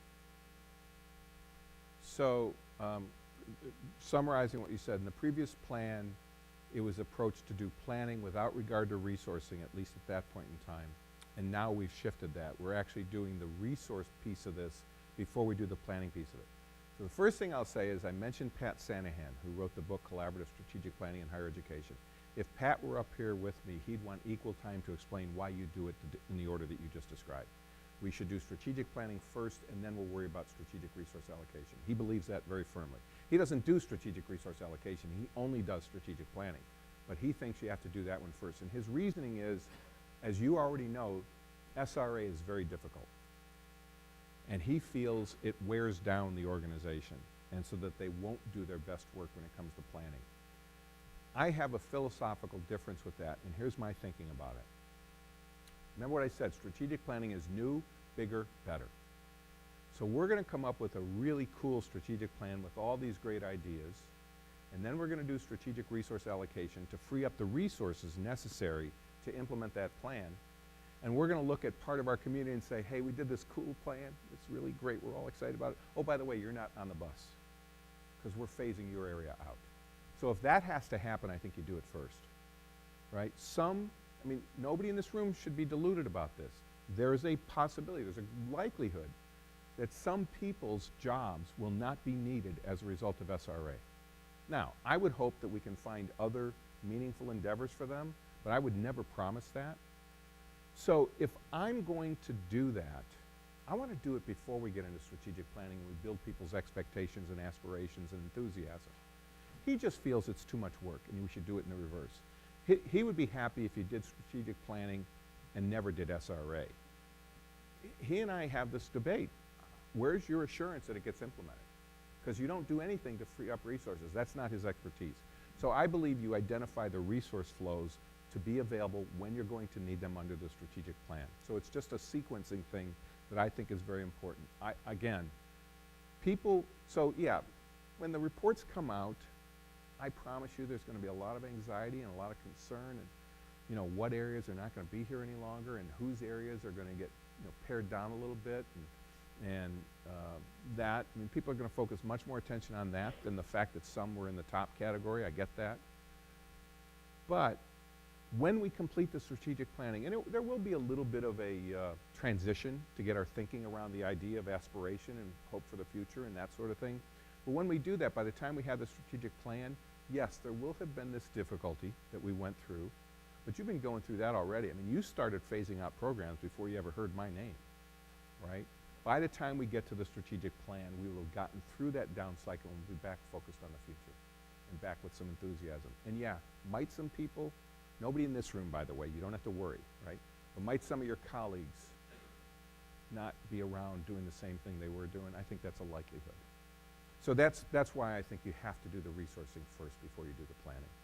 I respect your opinion, but I tend to disagree. I think the mission and the vision of the university should not be dependent on the past resource. I think if we just look at the past resources and assume that based on how the resources were spent, that's how you make our goals, it doesn't work that way because there may be cases where in the past the resources were not properly allocated, and that's the reason why some programs fail.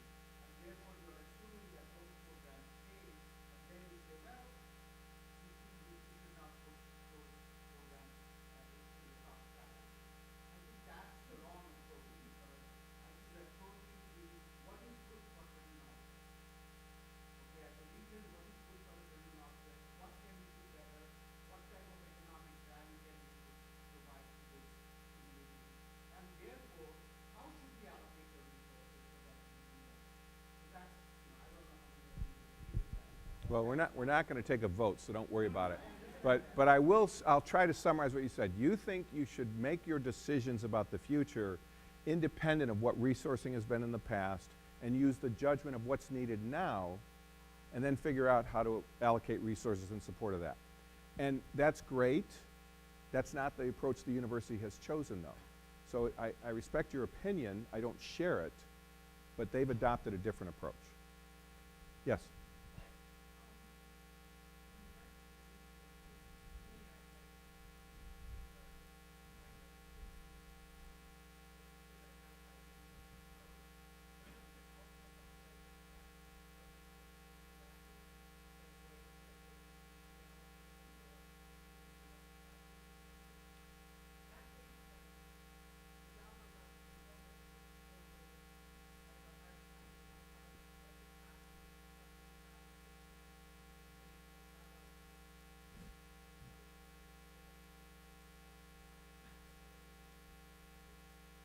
So I want to go through an illustration. The basic point you're making is you seem to feel that it's important to deal with the resource piece of this.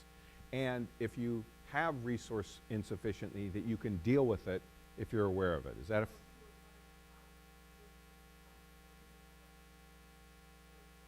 You said that much better than I did. If you were buying a house, you wouldn't select the house independent of how much money you had to invest in a house, right? Isn't that what you just said? That's the counter to what you said, right? So I want to have a mansion with a swimming pool and a tennis court that I would never use, okay? But I would use a swimming pool. And I want it to have 7 bedrooms and 8 bathrooms and a finished basement and a 4-car garage. I don't know what that would cost around here, but my guess is we're talking $1 million or so, maybe even more than that, right? More than $1 million, okay. So, and I got a budget of $400,000. Should I be looking at that house? Should I be looking at a $500,000 house if I got a budget of $400,000? No matter how attractive that $500,000 house is. I like your analogy. I think that's really powerful. I want to show you one thing, though. This is going to be... No, you have to wait. I know you're not used to that because you're a faculty member, but you're going to wait this time. See, that's what happens when you hire consultants. But I want to give you an illustration about something. So let's say you've got 5 categories. And I know it's going to be a little bit hard to see. But I've got 11 million up here, 11 million up here. Rachel, this will look... is Rachel gone? Yes. We went through this yesterday. Okay. So I'm putting 20% in each of these 5 categories. Everybody understand that? This is the cost of the programs. I might have 40 programs up here, 12 down here, 11 here, 30 here. Doesn't matter. It's the money that matters. So now I have to measure how much this is, this. What I would argue is I need to focus on my first category. If this were me, I would focus on this category, transform. Because what we're saying about transform is that's broken and it's essential. Now, it may not be completely shattered, but we've reached the conclusion that it's not performing to meet the university's needs. So that's going to be very important to me to know. And I'm going to look up here to say, what are the opportunities for enhancement that are legitimate based on what people recommended? And I'm going to throw some numbers up here that are completely meaningless. I mean, completely meaningless. But I'm going to say that this is going to cost us $2.5 million to fix the things that are up here. So it's not 20% of what our budget is, it's $2.5 million. And this is $750,000. Let's make this 1.5, just because it feels better. So I've got 2.25 that's my target. So somewhere, and by the way, some of the things that are down here will not cost more money to transform. They can be transformed with no change in resources, and in some cases we can actually do them in a way that saves us money. But the net cost that we need to fix those things is $750,000. Well, what that means, and by the way, I've said this one I'm taking off the table because we're keeping it exactly the same. No change in resources. So through this process, I need to figure out how much in category 3, in category 5, I can free up to cover this 0.75 and the 1.5. That's what I'm striving for. However, I can't stop at $2.25 million because I want to make this place better with my strategic plan. So I actually have to take more from these 2 categories so that I can improve the university through the strategic planning process. But that's the mechanics of what we're doing. I don't know what this number is going to be. I don't know what this number is going to be. I don't know how much we need to get here. Keep in mind, the task forces are making a recommendation to put things in a category that says it needs to be transformed. We're putting things in a category that says we think, based on quality, volume, or just past spending patterns, that there's money that can be taken out of here without adversely affecting the performance, right? But you're not saying, oh, by the way, we think your unit can give up $100,000 and no one will notice it, right? We're not saying that yours can give up $5,000 and no one will notice it. We're just saying these are the areas that the administration should look to reduce investments so resources are freed up to be used elsewhere. So there are two things that help the task forces sleep at night. That's one of them. They don't have to make that judgment. They're just classifying it and giving a little explanation, possibly, as to what the motivation was for doing it. And then second, it's up to the administration to decide whether to do it and at what levels.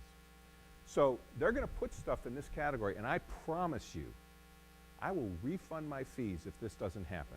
I promise you. Stuff is going to have reduced funding going forward. I promise that's going to happen. I don't know what they are, how much they'll be, but that's going to happen. Because you can't do anything up here and you can't fix this if you don't do that. Now, you got a question? Wait a minute, I'm going to give you a microphone. I may regret this later, but I'm giving you a microphone. You don't have to regret because you believe in transparency and accountability. I do. So I don't think But you I have to regret. can't hold you accountable too, because Yeah. we got to fit in an activity. First of all, I greatly appreciate your time actually, and the effort that you are taking, and I don't think anyone can deny that. Okay, but the reason I thought I have to respond to that counter example is because there is a lot of misperception that I don't want in a type of a forum like this, where the example of a private housing is used to compare with public education. And that is something that has to be very clear, that you use the housing example, which is a private decision, a private good, which is different from a public good. I don't want to lecture here as an economist, but this is common sense that people understand that the example of housing and the example of public education are not same. Thank you. I agree completely, but it does help people understand. Thank you. What other, oh, sir.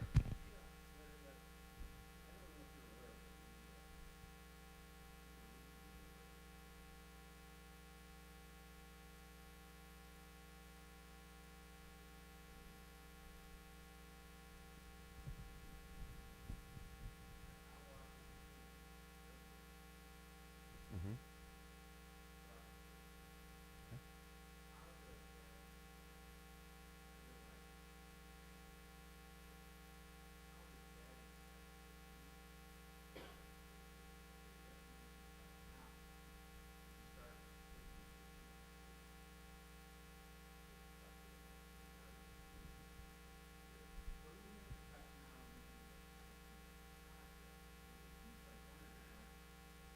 So the observation is that you have recently learned of another imposed budget cut, which makes you typical of too darn many public colleges and universities.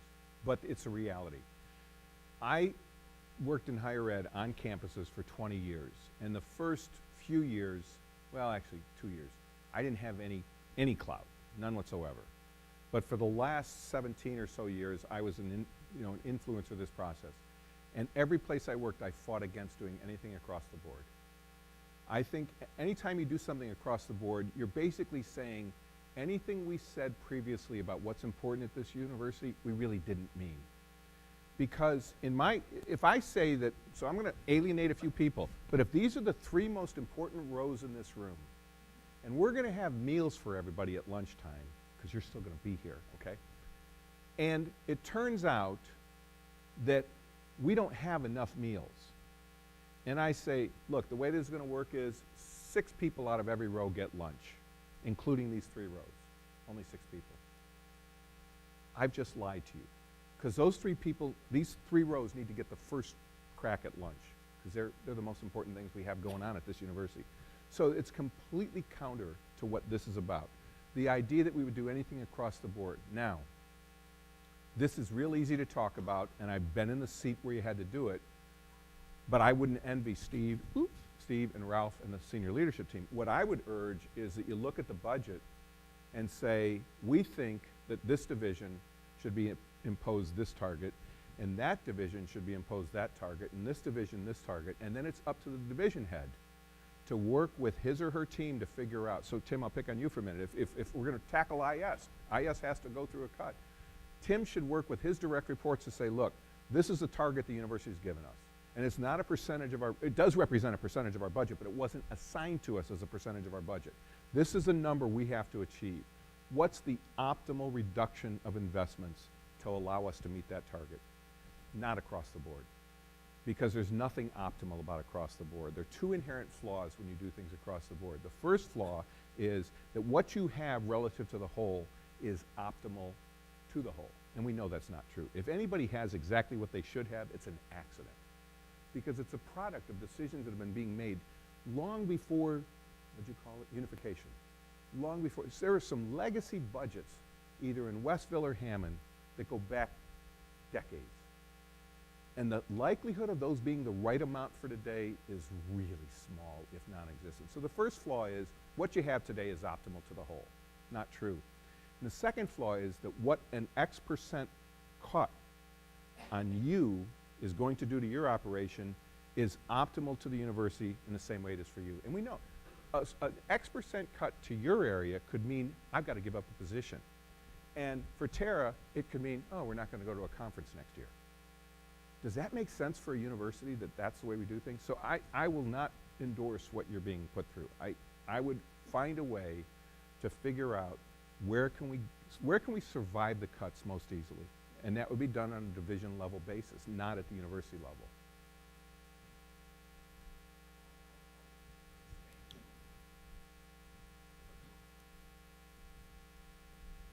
Because Jeff, I agree with you, is that just across the board, cuts are meaningless. It's not strategic.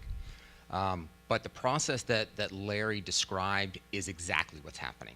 Now, at the university level, yes, we have a proportional cut that is being imposed on each division, right?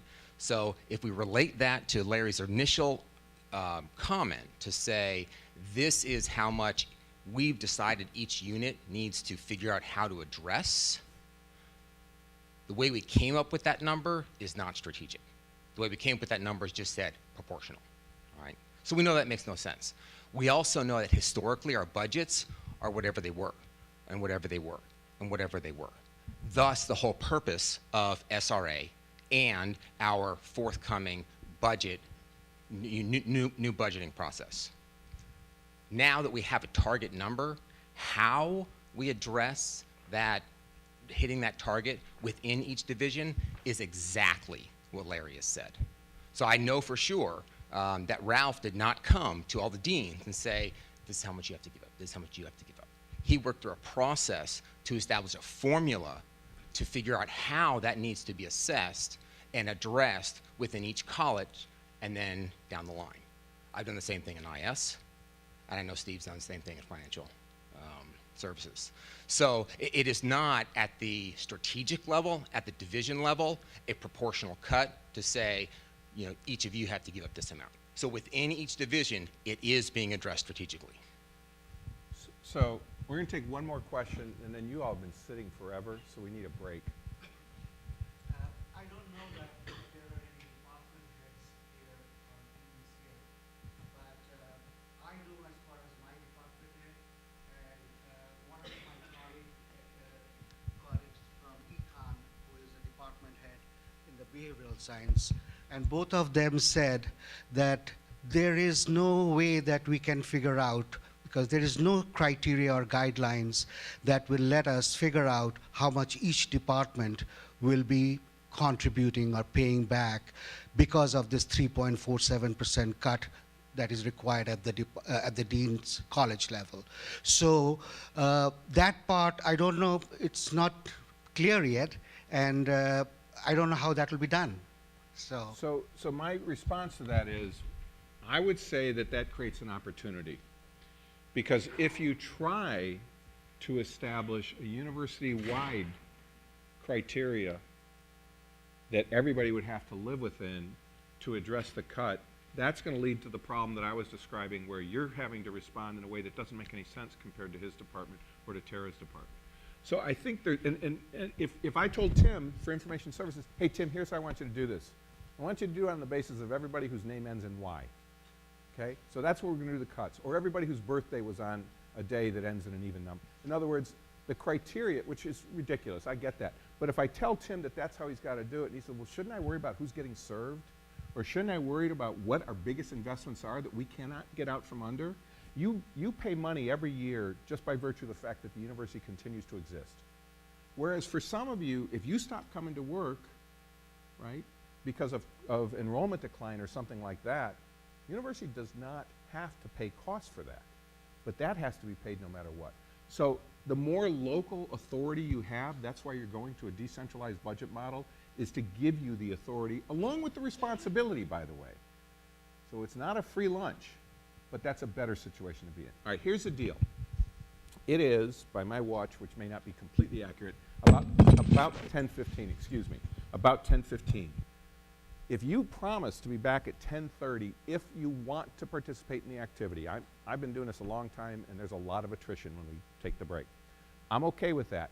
But those of you who want to participate in the activity where you walk around the room with a marker, be back in your seats at 10:30. We'll resume. We'll do that activity. We'll take another opportunity for Q&A, and then we'll get out of here. Okay? So 15 minutes, but 10:30 by your phones and that sort of thing. Be back. Sorry about that.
There's good news about this activity and bad news. So the bad news is there aren't enough of you to suit me, but the good news is it makes it easy to conduct the activity.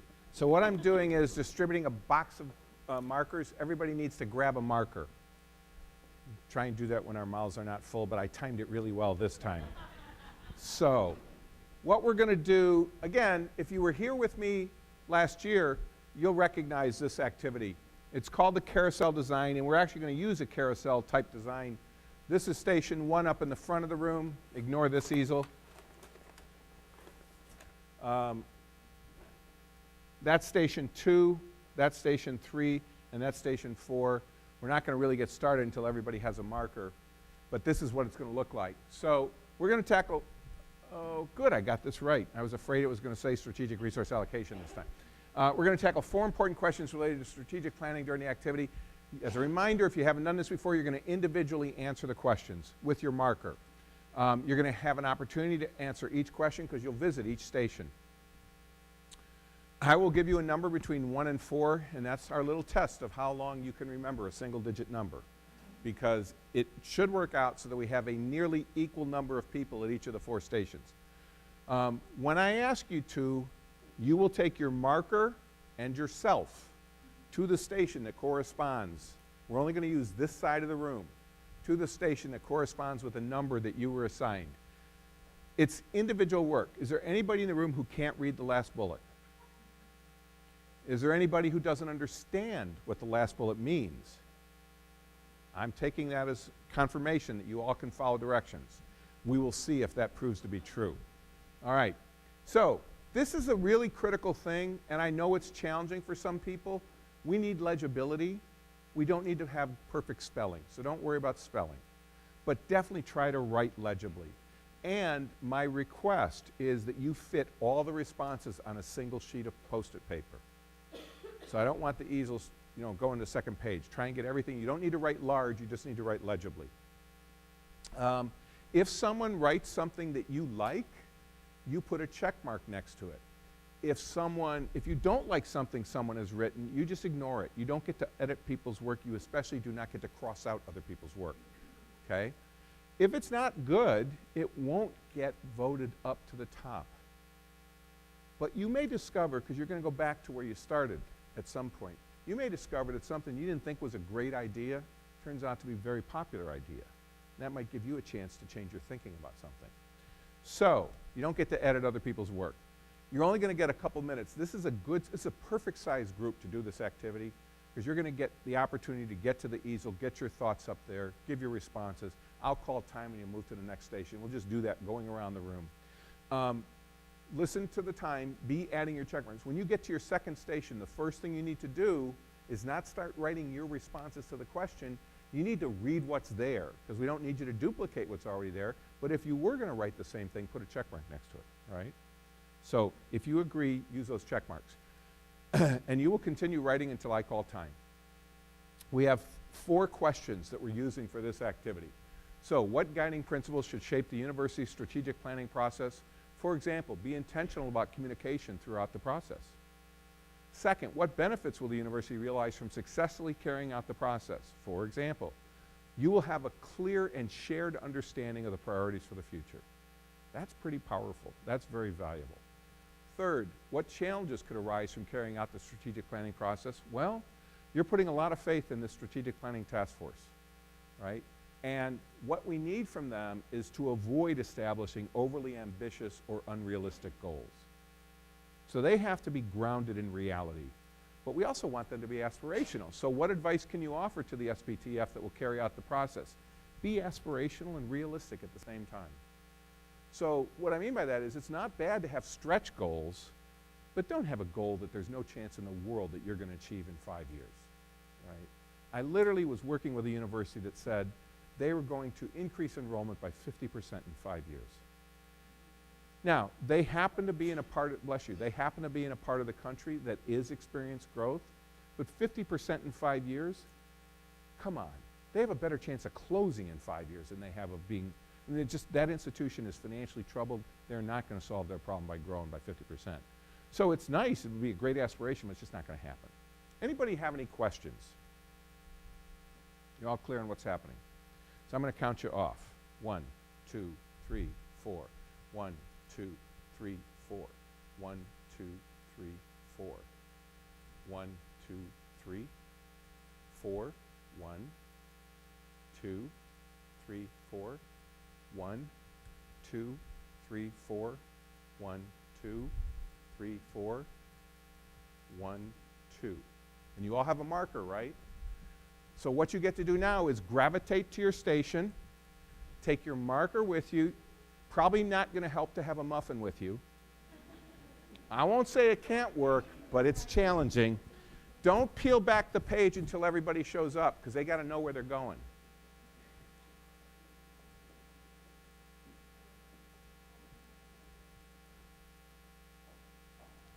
So we're going to do a quick validation test here. I've got 2, 4, 6, 8, 9, 2, 4, 6, 8. Should be another person here. 3, 5, 7, 9. Okay, so the single digit thing didn't work out real well. Yeah, so someone who has a 4 really belongs at 3, because there are too many of you back there. At least one person needs a shift. Thank you. So that single digit memory thing isn't so good for this group. Just pointing that out, right? All right, so here's what I'd like you to do. Now that you're there, peel back the question, reveal it. No, the other way, take the tape off. There you go. And now you have a blank sheet of paper that your goal is to fill up with really incredible thinking. And I'll be quiet. Except to say 2 people should be writing at the same time. Use your time well.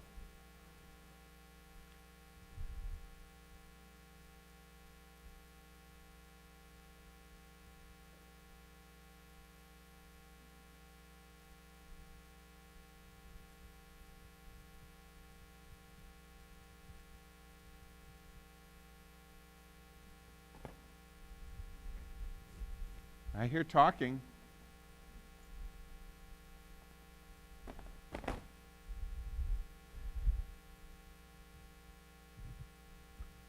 Don't forget to add check marks if they're warranted.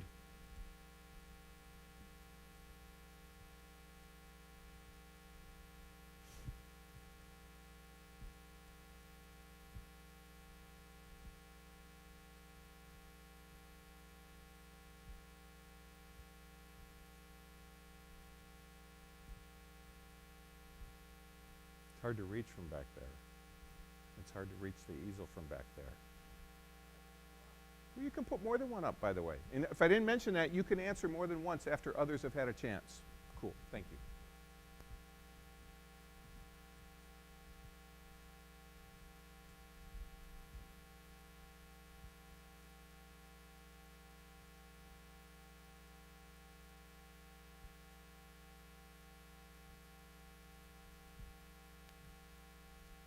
Have about a half a minute left at this station. Don't forget your check marks.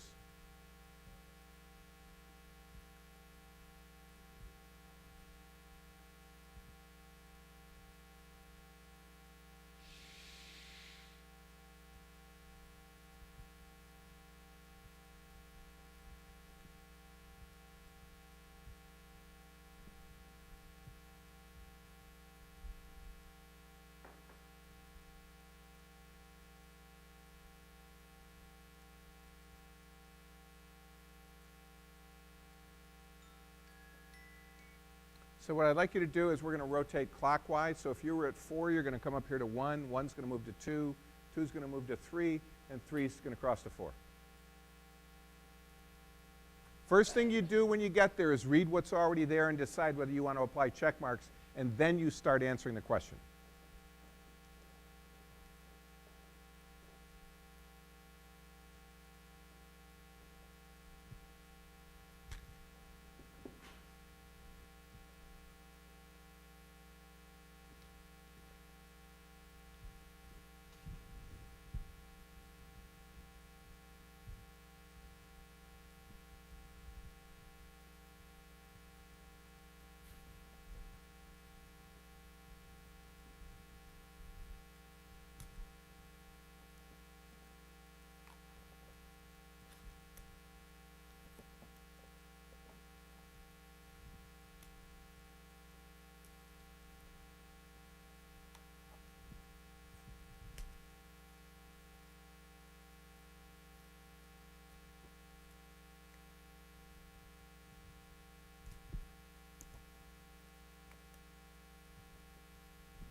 About a half a minute left at this station.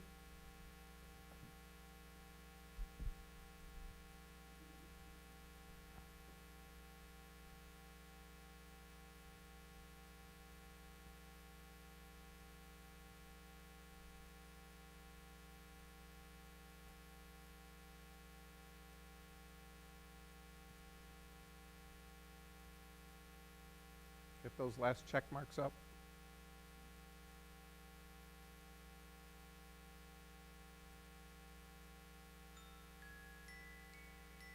So what I'd like you to do is second rotation. Start by reading what you see when you arrive, then add check marks, then add your thinking.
About a half minute left at this station.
So if I've been keeping track, this will be your fourth and final station, correct?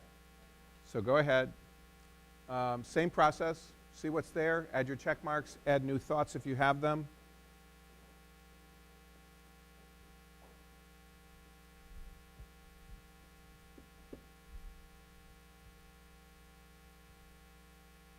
There's still space, so don't be shy.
About a half minute left at this station, and then you're not done. So get those check marks and last thoughts added to the flip chart.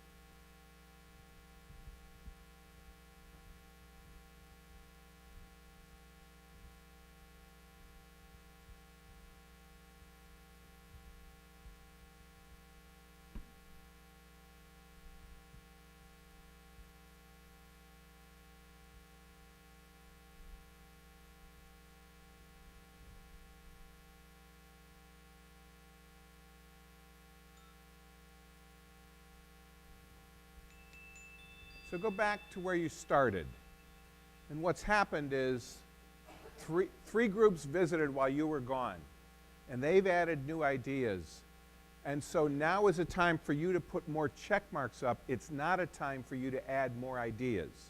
But if there are things up there that you hadn't seen before and you agree with, go ahead and throw your check marks up there. Just take a little time to do that, and then I'll tell you what happens next.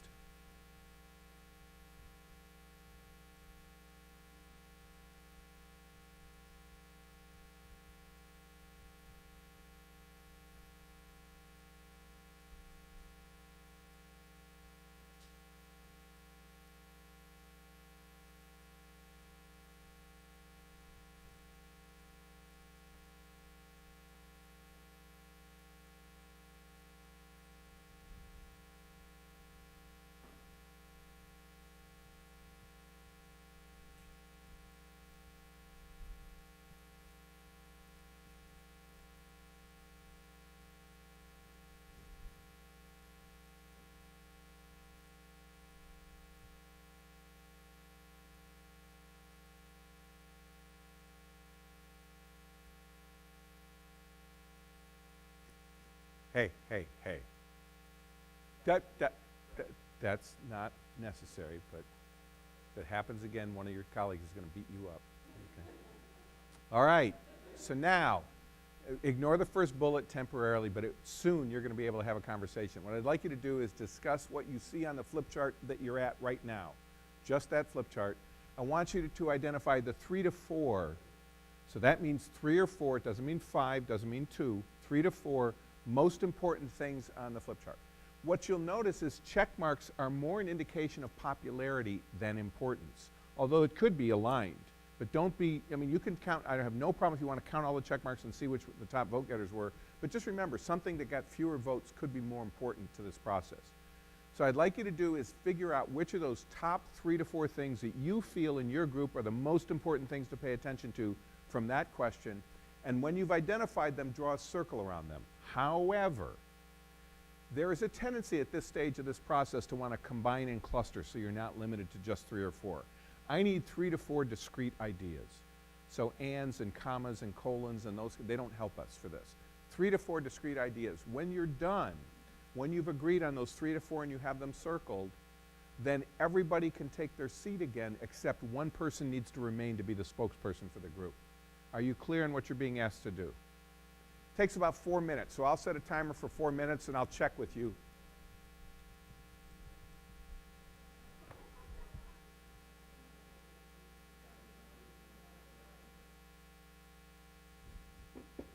Y'all can talk up here. It's okay.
if you're done, you can drop these right in here.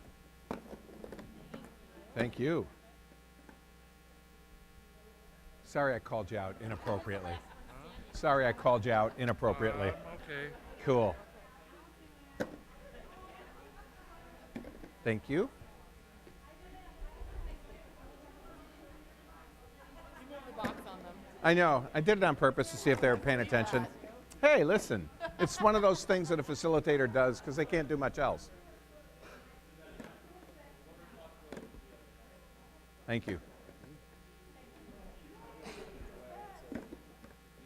Markers, markers, markers, markers. Thank you. Markers, markers. Thank you.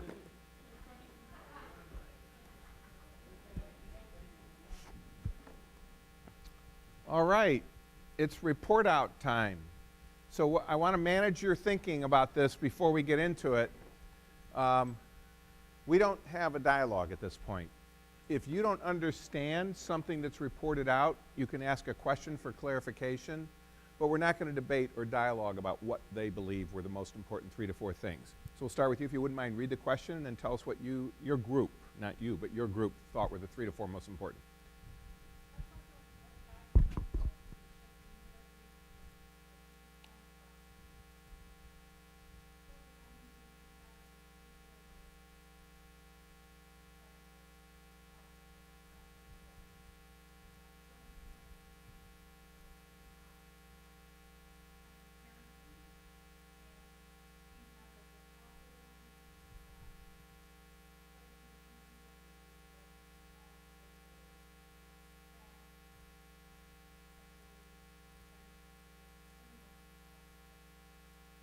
Anything you didn't understand or want clarified? Nice job, thank you. Please. Our question was, what benefits will the university realize from successfully carrying out the strategic planning process? We chose clear, common vision and goals, efficient use of scarce resources or just resources in general. These both kind of went together, so buy-in from the community and then also hitting specific goals or. Why don't you read both of those again, because they were chuckling over you, and I was tisking over you, so go ahead. Buy-in from campus community, goals all in the organization can strive for and work towards. And our last was adapt to remain viable in changing higher ed culture. So do you know why they were chuckling? Okay. You were part of that group? Go figure. Okay. So just because you draw a circle around it doesn't mean it's one. Just future edification in case you have this experience once more in your life. And you probably will, by the way. All right. So we've got 2 down. We've got no questions, right? Everybody understood what was said?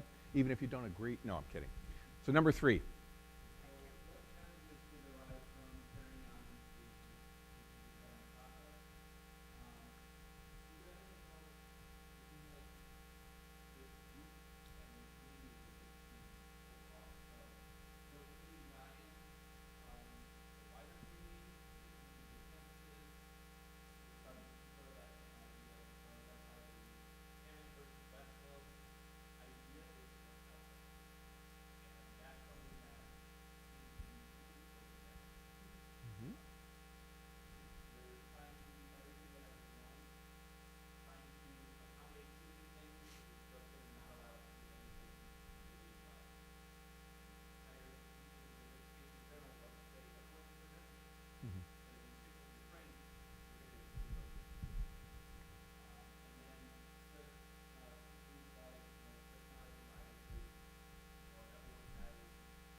Any questions?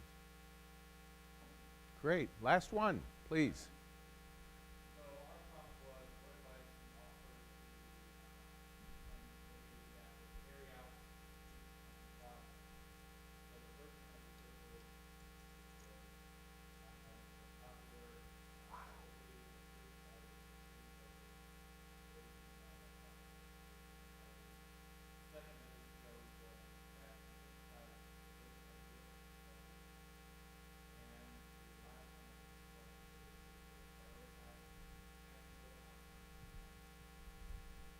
Everybody understand that? Any questions? Great, thank all of you. Appreciate your participation. Good stuff. What's going to happen with this stuff? I'm going to take pictures of it. I will send it over to Sue Bremer, and then someone will make sure that they get posted to the Imagine PNW site that will kick off literally as a result of today's sessions. This is the start of your strategic planning process. And so I don't know how physically or structurally it'll be organized. I mean, it's going to be under the Imagine PNW umbrella, but there really needs to be a focus on strategic planning versus strategic resource allocation. So there's a lot of stuff already out there for SRA. This will be the first thing we add for strategic planning. Good work. I really appreciate the participation. Unfortunately, I didn't get a chance to count this morning. There were 30 of you who stuck around for the activity, which is a lower percentage than normal, but certainly adequate for our purposes. We had well over 100 people here this morning, so and that's way more than we had for either of the two sessions for SRA. And this afternoon at Westville, the earliest count was 55, and it's grown since then. So there's a lot of enthusiasm about planning, and that's part of why I was asked to come back. No other university has ever done this, by the way. No other university that I've worked with in this sequence of activities has never wanted in the middle. We're technically not in the middle, we're toward the tail end, but toward the tail end of strategic resource allocation to begin the strategic planning process and to give people a chance to raise what were some pretty important questions this morning. So I really appreciate people's participation. And we still have time, right? I've got a half hour on when I'm supposed to leave here. If you still have questions, let's get them out before you leave. Sir?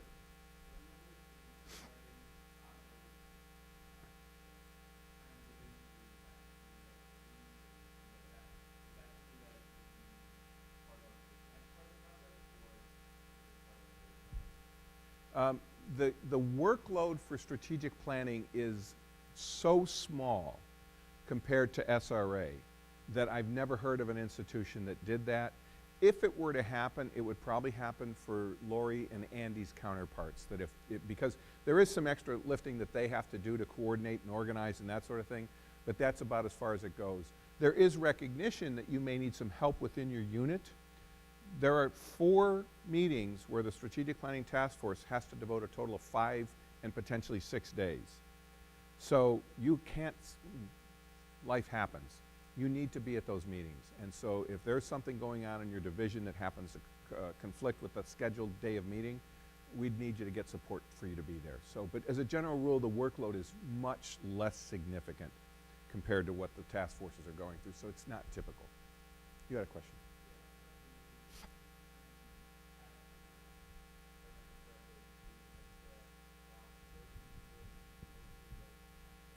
Yes.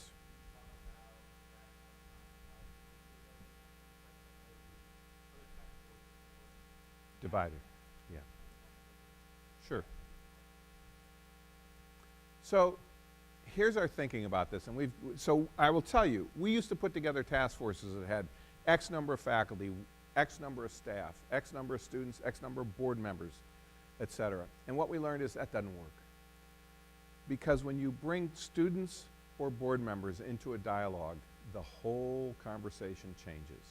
One or two things happens. Either people swallow their tongues and they won't talk about truths, or they start lobbying the board members or lobbying the students for their positions, neither of which is helpful in a planning or an SRA process. The reason we want it weighted, and I say 55 to 60% weighted toward academics, is you're a university. And so let me ask this question. I don't think I've asked this question here before. Who are the 2 most powerful groups on any college or university campus?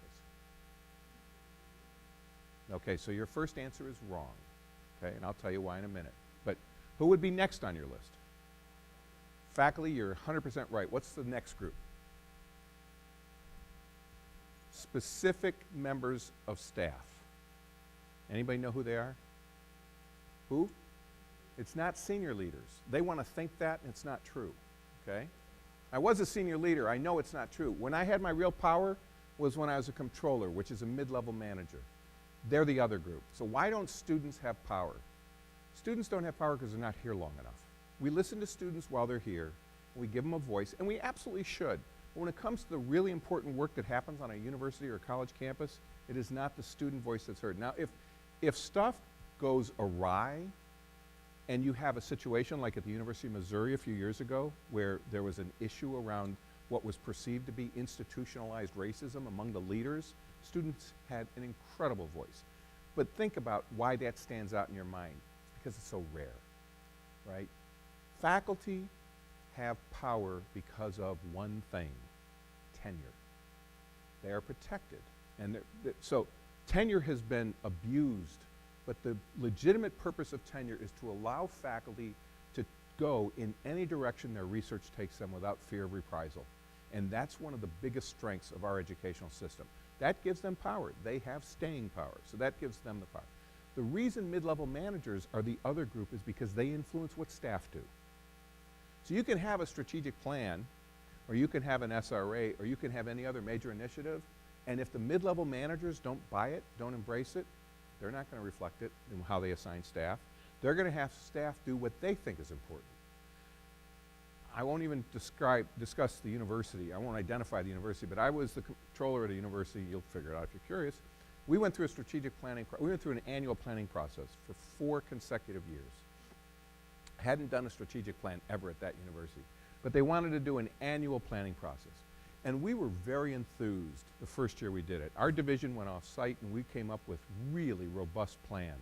And we wrote them up and we submitted them, and that's the last we ever heard of anything. No one ever asked us about them. They weren't reflected in any global document at the campus. And then the second year they came back and told us to do it again. And a lot of us said, well, what happened with the stuff we did last year? Because we didn't reach all of our particular goals. We came up short in a couple areas.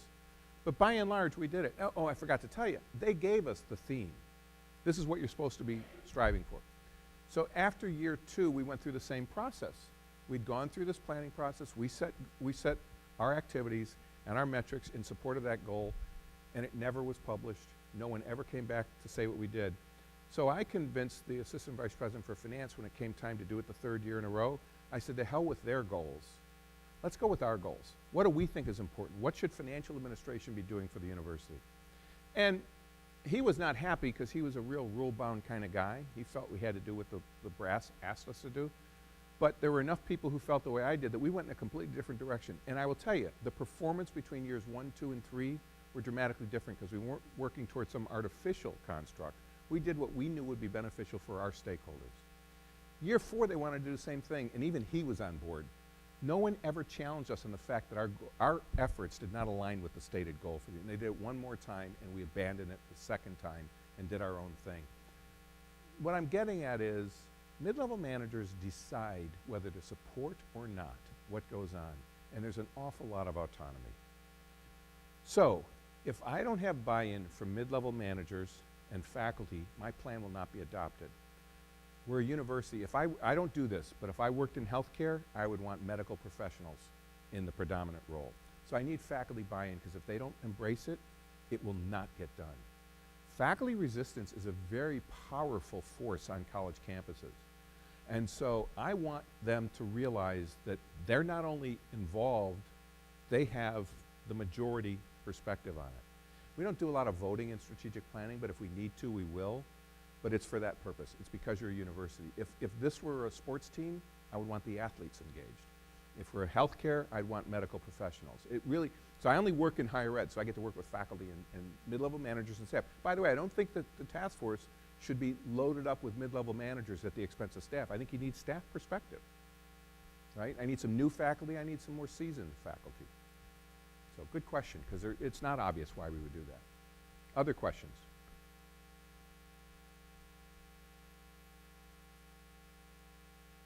I'm actually quite patient. I can wait you out. All right, so here's the deal. I do this with the hope that some of you will be motivated to want to volunteer for the task force. Or in the case of SRA, if you're nominated, to be willing to serve. I think people who go into this informed and understanding what's expected of them and what the roadmap is for this thing are much more likely to embrace it. And so that's what I'm hopeful that I will see you again in the task force. So give that some thought, and if you have any questions, these slides will be posted. This will be the second thing, or probably the third thing, because the second thing will be this afternoon's output. But the third thing will be a copy of these slides, and it has my email address. So if you have any questions, feel free to reach out to me. Some people did after the SRA, by the way. I got a few emails. So if you have any questions about strategic planning or even about SRA, if they didn't get covered today, don't hesitate to reach out. And I look forward to seeing you the next time I come back to town. Thank you. So, I got a phone call from Ralph at 7:30 this morning. well, I gathered the you were- timing is, yeah, I wanted to do it last night and I was exhausted. Oh, let me turn this off. No one needs to hear this.